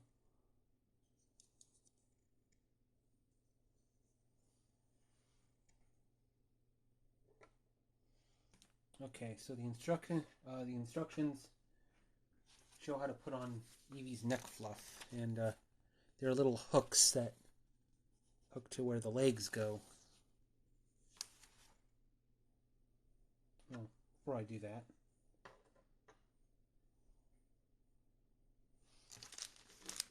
let's do some back parts.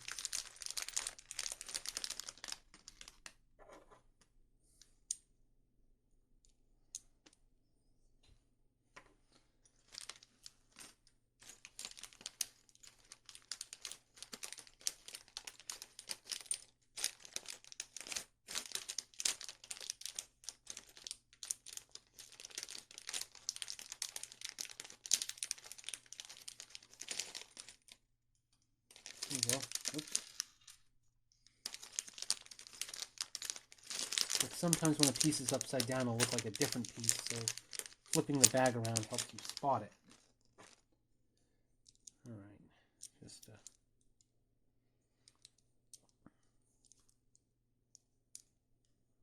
okay, there's Eevee's rump. So, this goes in like this. And there's the little hooks underneath. There we go.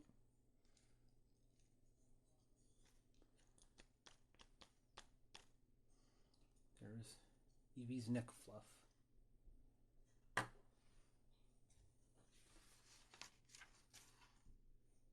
And then do this.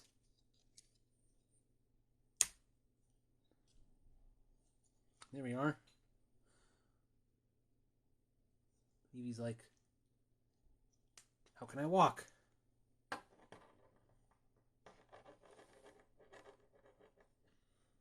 Yeah.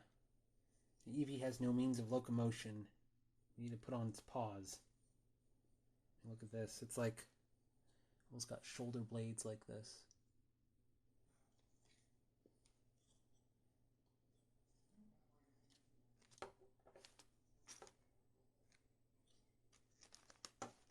Guess I'll just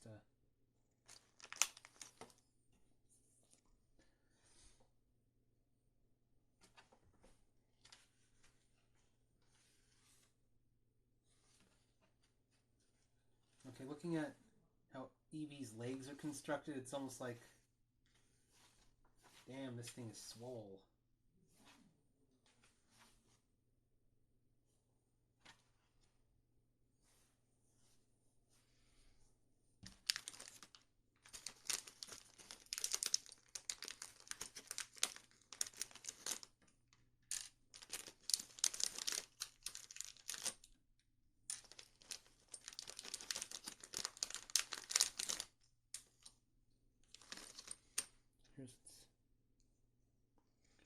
Here's Eevee's paws. Ah, jeez. There we are. It's just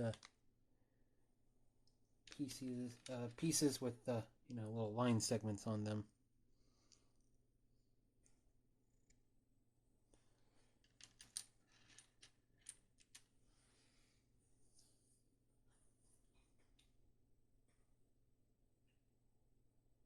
So I guess we're going to be, it says ×4, so I guess we're going to be building 4 legs at the same time.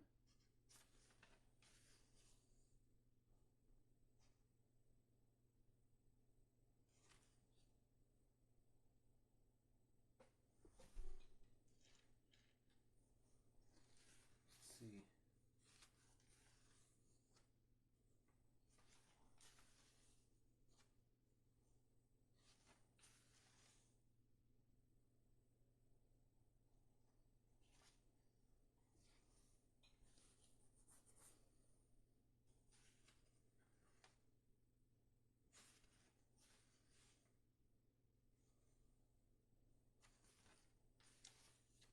Just trying to see, like,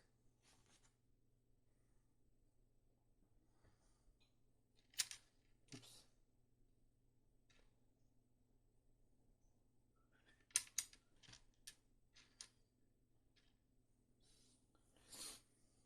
Yeah.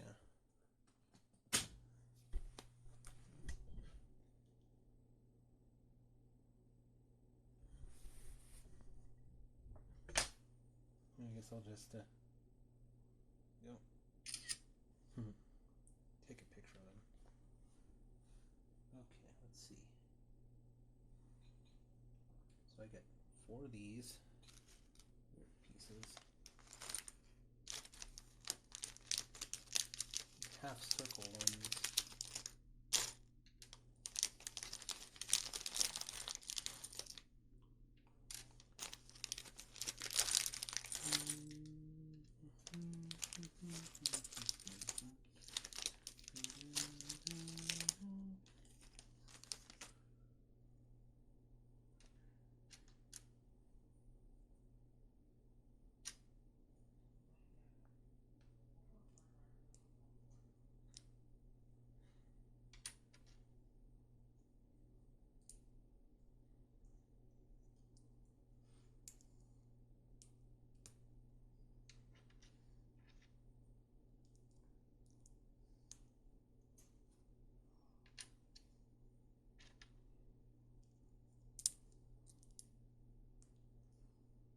There we go.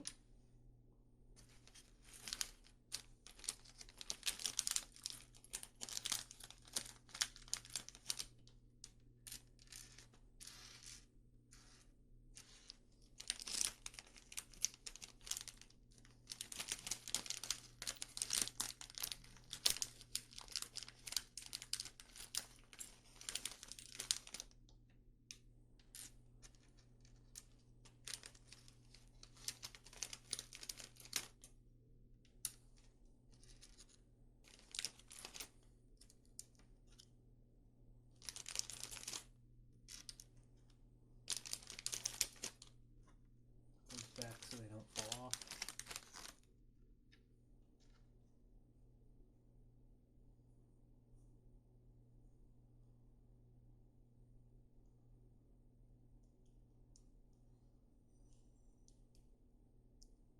I'm not sure, like, for the paws, is it supposed to go like this or like this?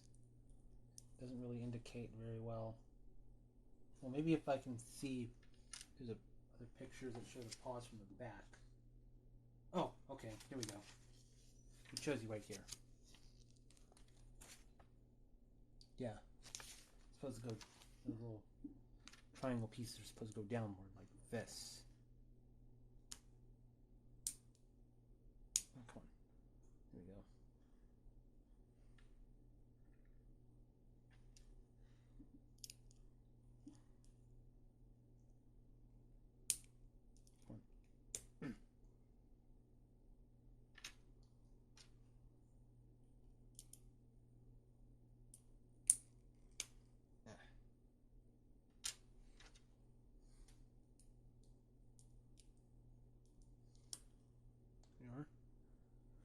There we go. 4 paws. Oh, another spammer. Eevee, tackle attack. No, I should be. Mega Lucario. We'll take care of it. Shoot. Okay. Pokes it. Oh. Yeah.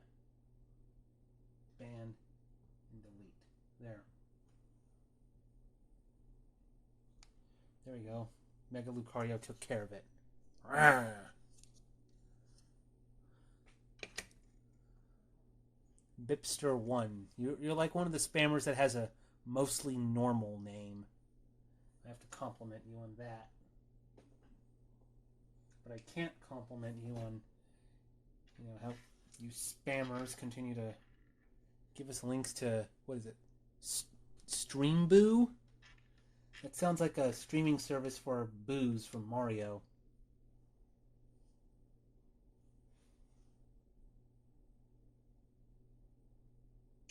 There we go.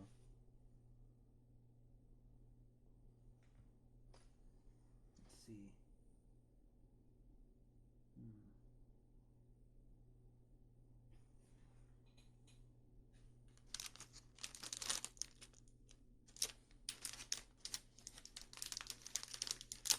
One of these.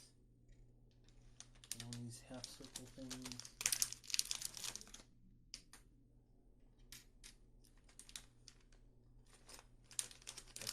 thingy.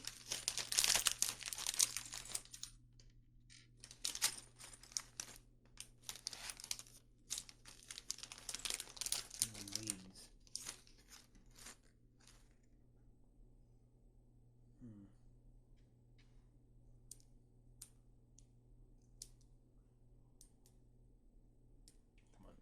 Come on.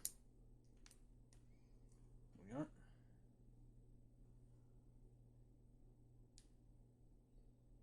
Just like that. Then this thing here. This goes backwards.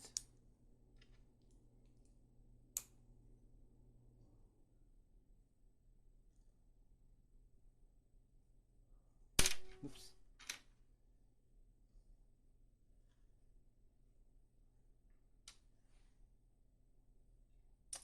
Two of these.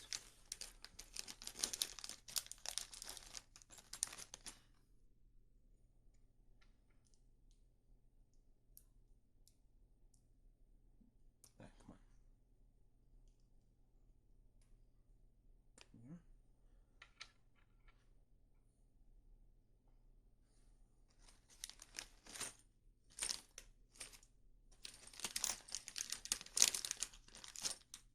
And these.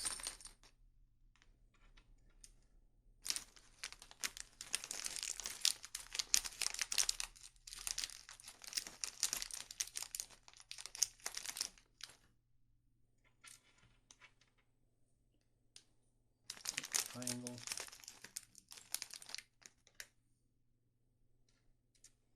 Another one of these.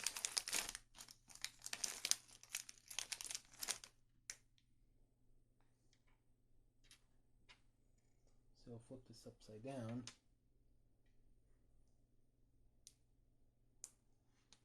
There we go.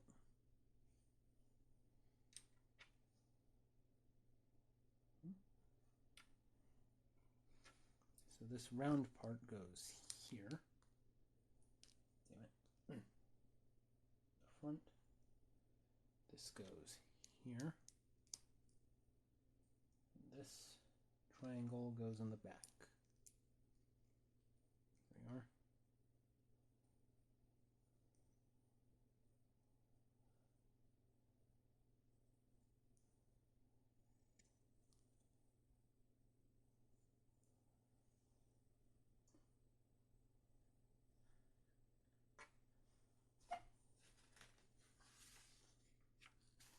On page 16, halfway done.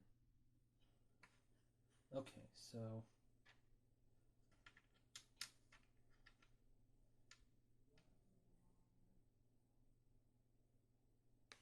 one of the paws like that.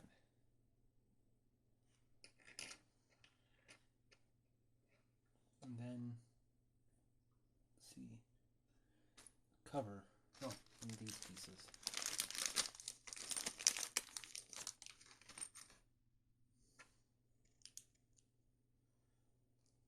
There we go. These paws are made for walking.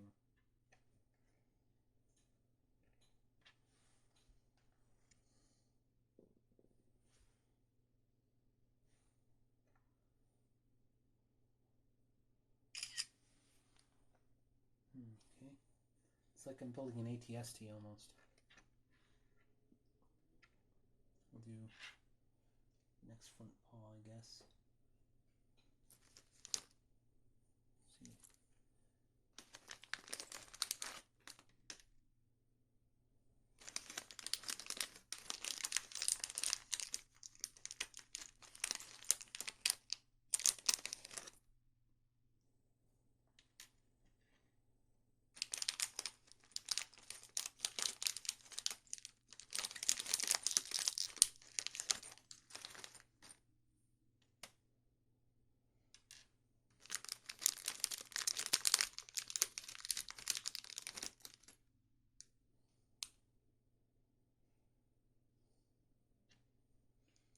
So repeat the same process.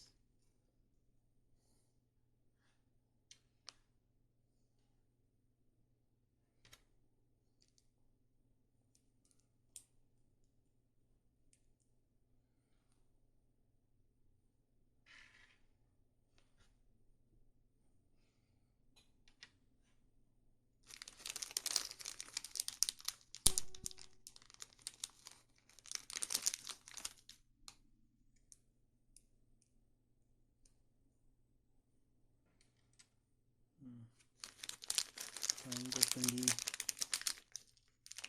And rounded part from here.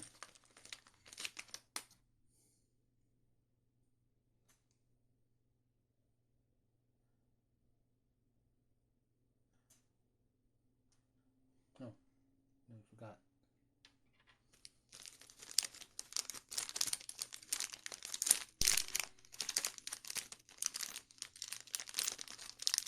Nearly skipped a step. There we go.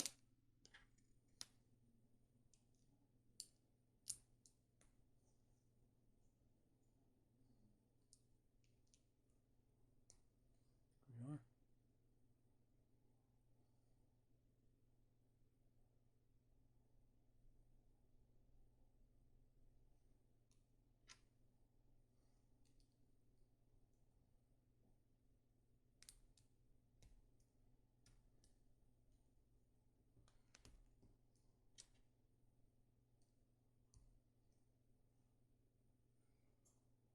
There we go.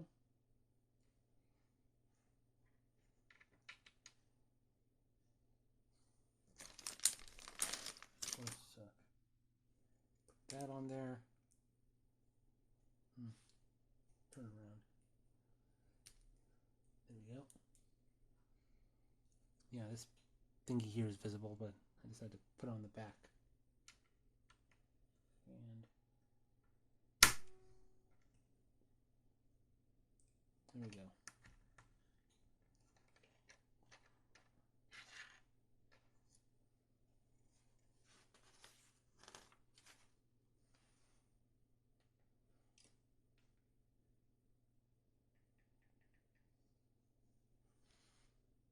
There.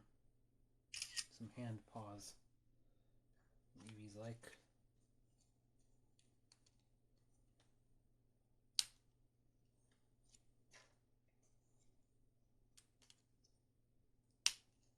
There we go.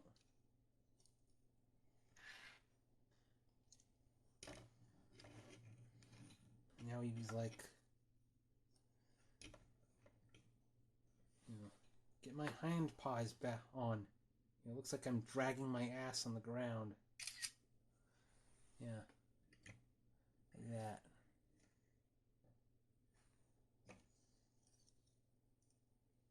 So Eevee's got a still an amputee right now. So now we do. Let's see. Now we actually do the parts with the paw pads.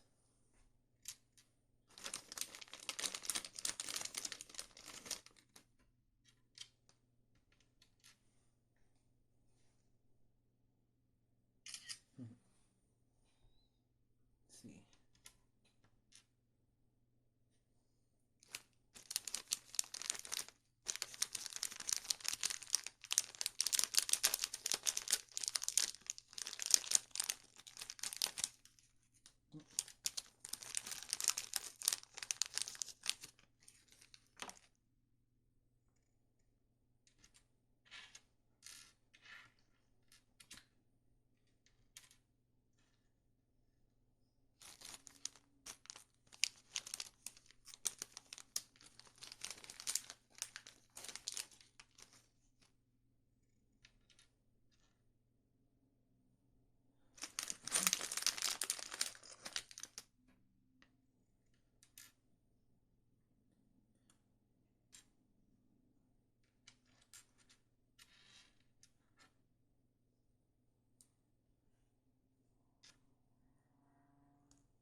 Okay. So here we go. There's paw pad. It goes like this. And we get some double-sided part like this. This I'll pull this out because I know we'll need it. Oh, another one of these. That bag is almost done. At last.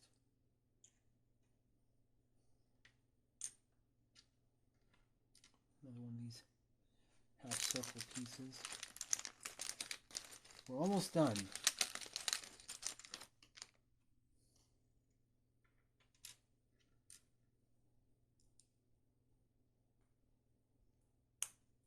Curved part goes there.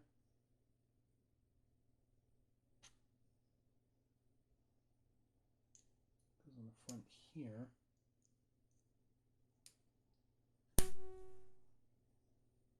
And this goes here.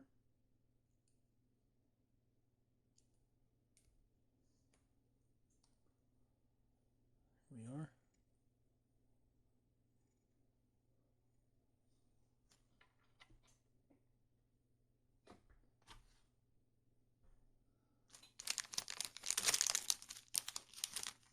Triangle. Another one of these parts. Oh, there's a lot of these little slopey parts.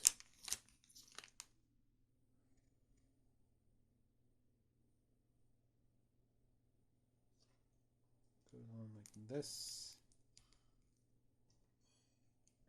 At the back. There we are. I think it goes on like that.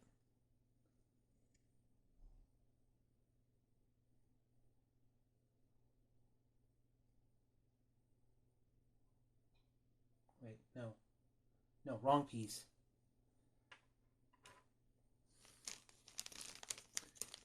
Yeah, I just realized it wasn't measuring up with this one, so it's...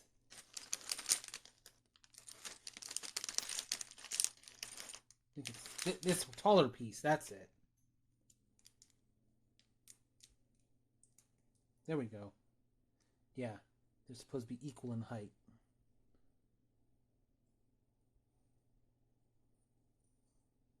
There we are.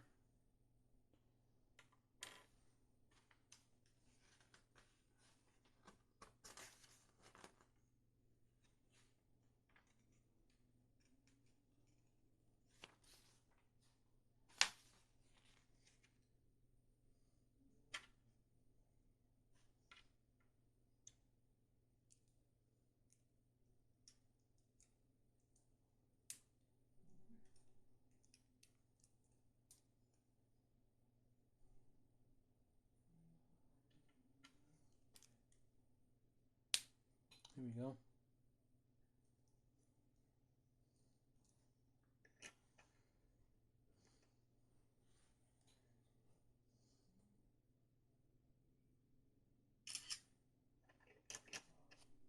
Backwards.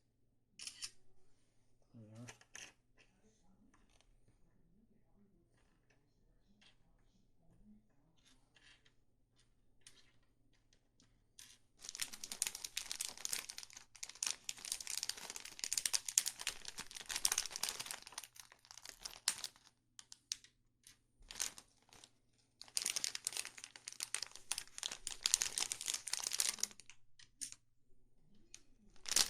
Not that bad.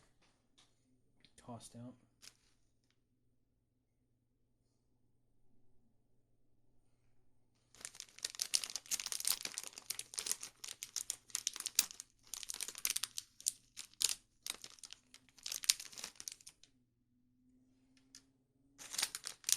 Yeah, I might be able to finish this in just, this night. I don't have much longer. And here.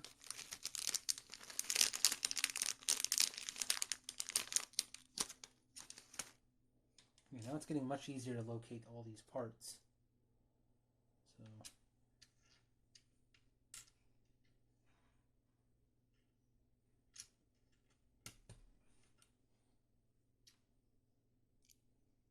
paw pad goes on this bottom one. There we go.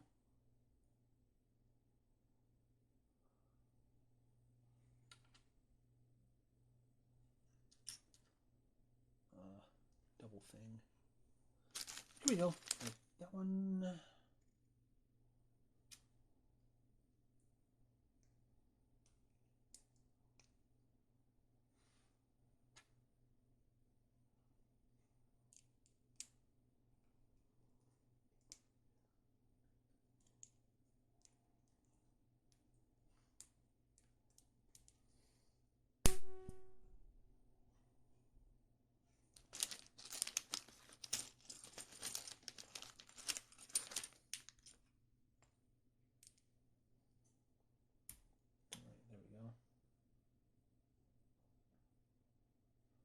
Okay, remember it's one of the taller ones.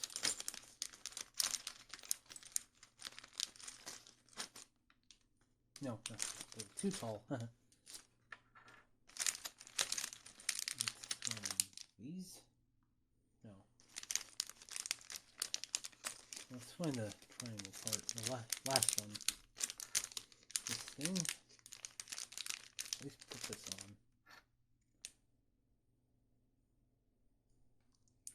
Back right there.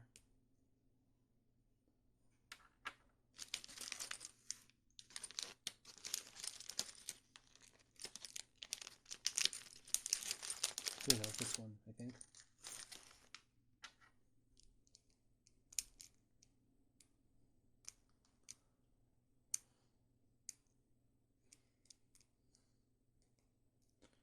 There.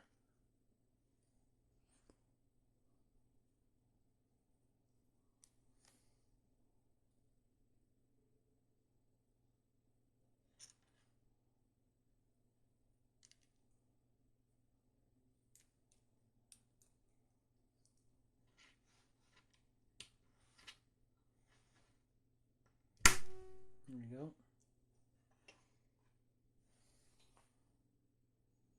Two paws.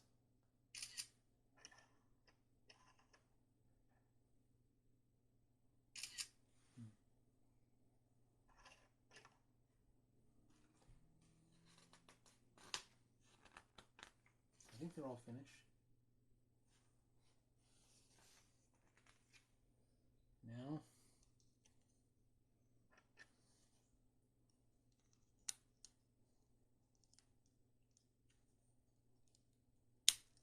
there we go.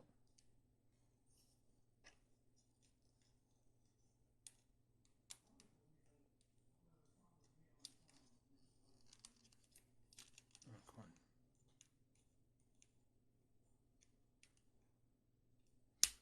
There we are.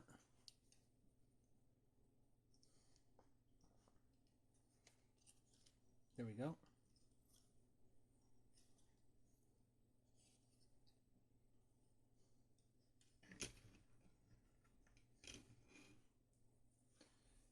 Might as well.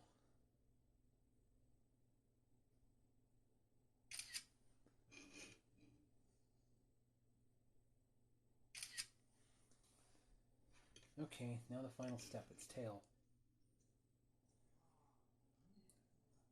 Eevee's like, you know, I got a cropped tail. I don't like that. Well, we'll fix it.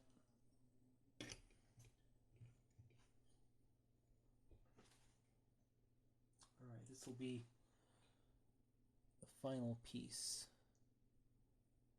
How long have I been going on? 420. Nice. So.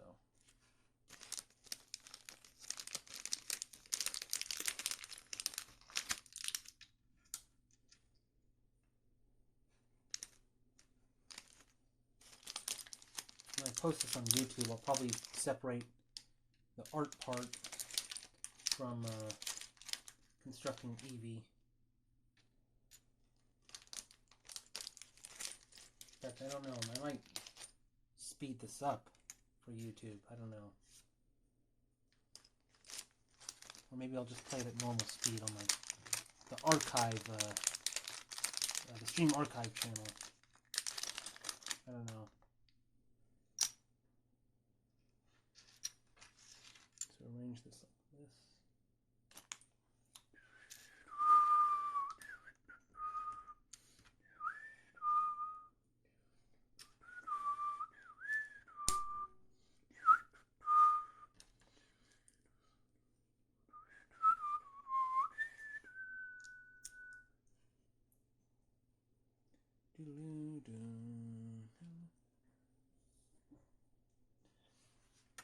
Okay, now we're doing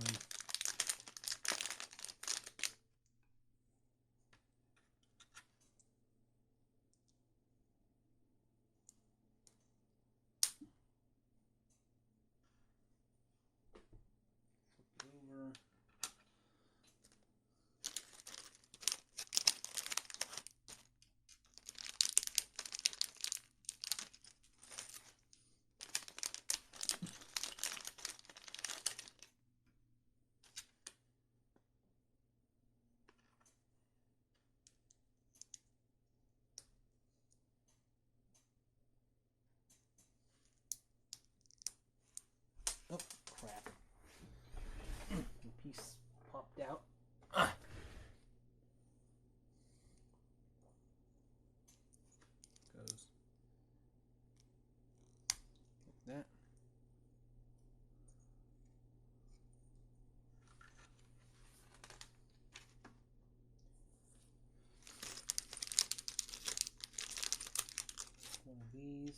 long piece.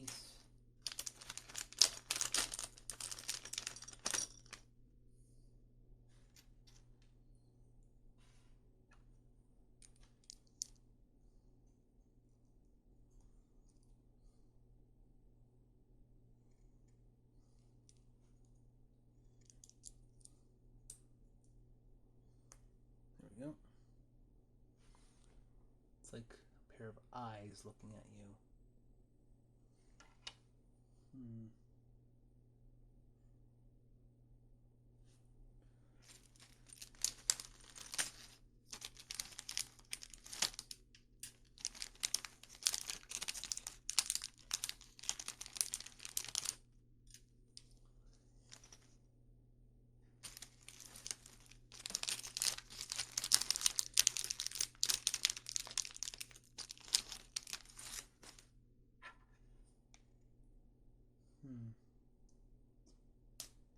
Guess it goes on like this. And this.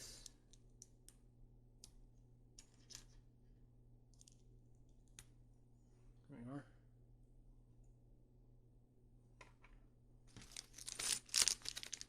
Two of these.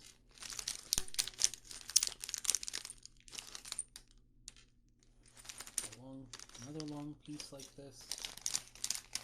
Yeah, since there's so few pieces left, this is probably going to go much quicker. Okay, so these ones, I guess, go here.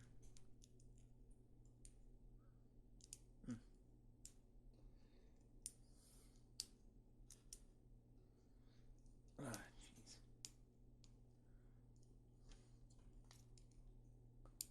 10 o'clock, jeez. I didn't know I was streaming that long.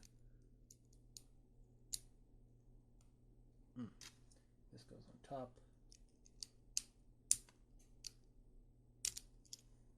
Yeah, a little. There we are. And there is supposed to be a little gap there. That is intentional, looking at the next step. A red piece. And one of these. So the red one goes in this little gap here. So it actually covers the little hole. This goes on top here. Alright.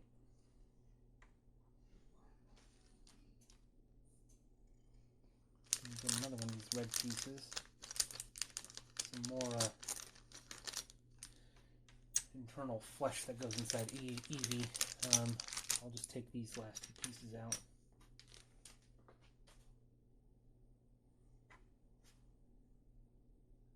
Even though they're not immediately needed yet. This and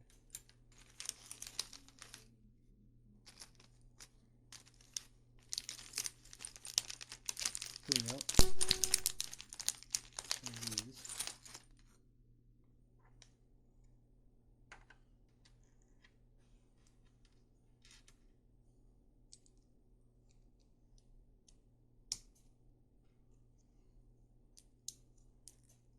There we go. So this goes here. You see?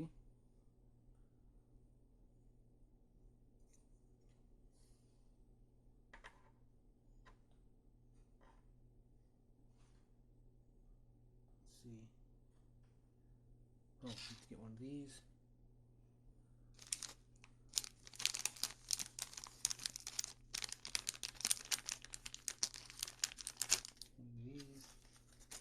And this.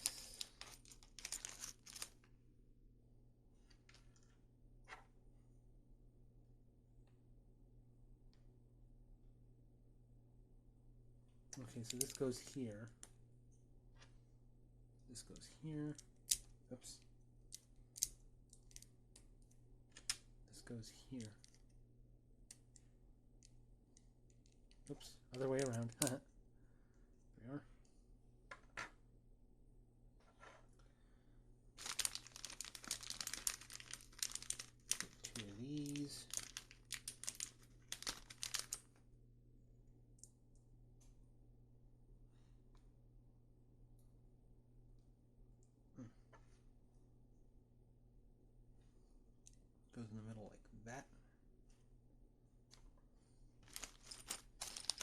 2 of these.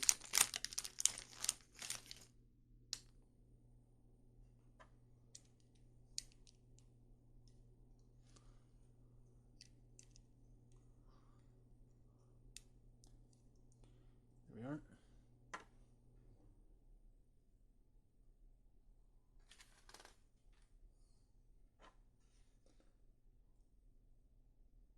Okay, so let's see.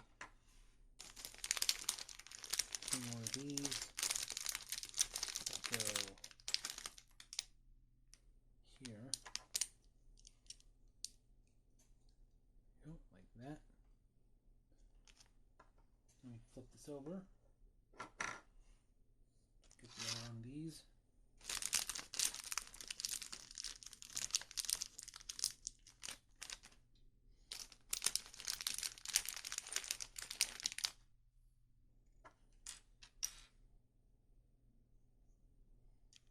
So this goes here. And that. And that.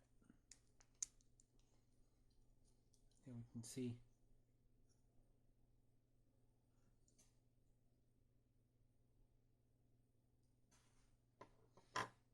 okay, now we get 2 of these. Other 2? Oh yeah, there are 2 left.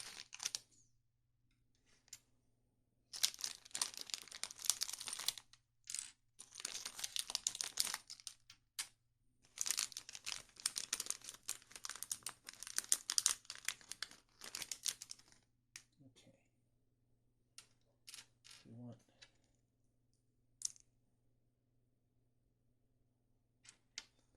one like that. And one that goes the other way.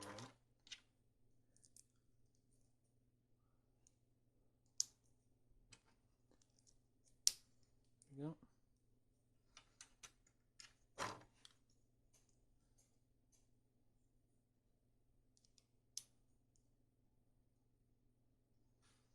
Okay, so they go on here and here. There we go. That's how the tail is looking so far.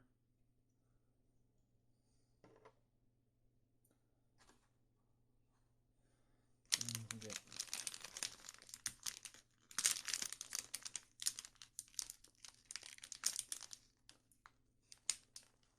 just like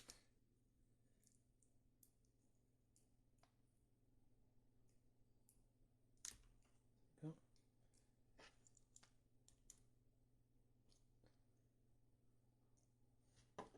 We get 2 of these. Like 4 pieces left.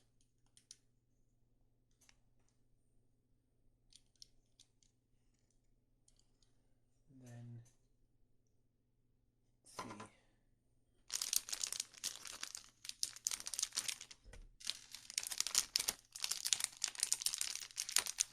These are the final pieces. You put some make those tall.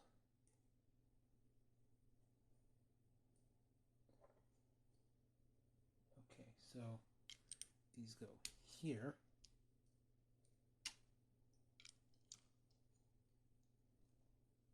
And then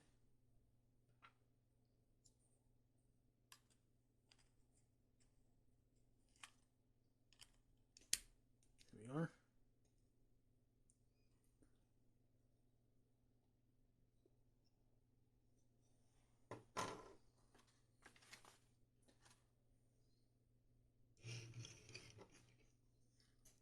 Does it matter which way it goes up? I guess not.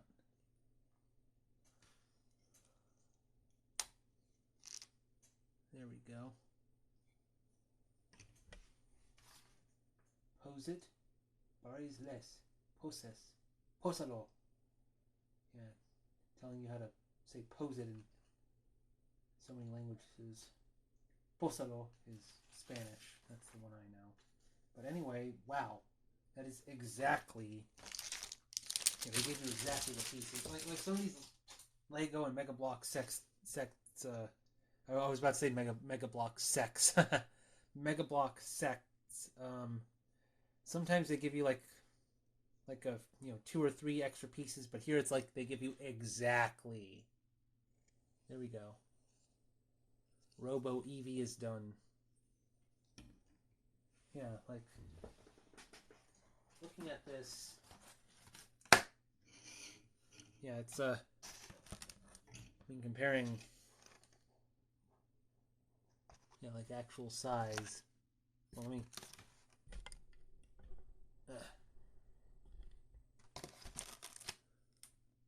Like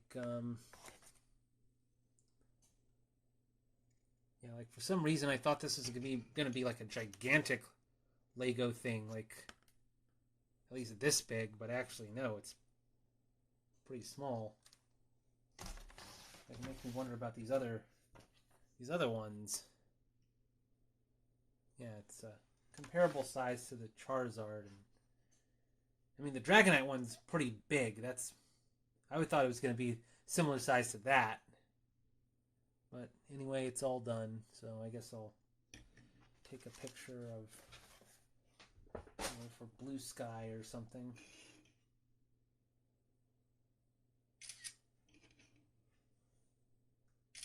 Here, I'll pose it this way.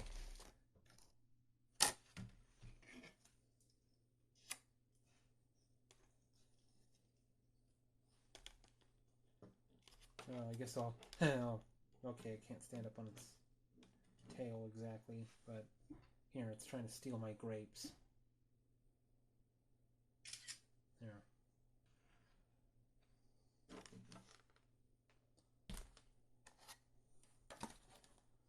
There, I took that for Blue Sky. And I don't know, have it pose with the Lucario family here.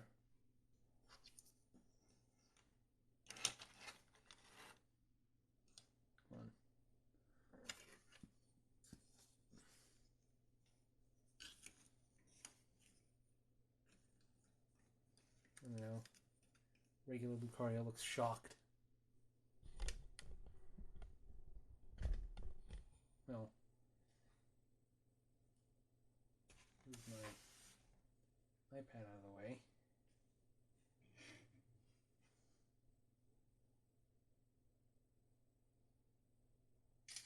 There. Pose it more like this. There we are.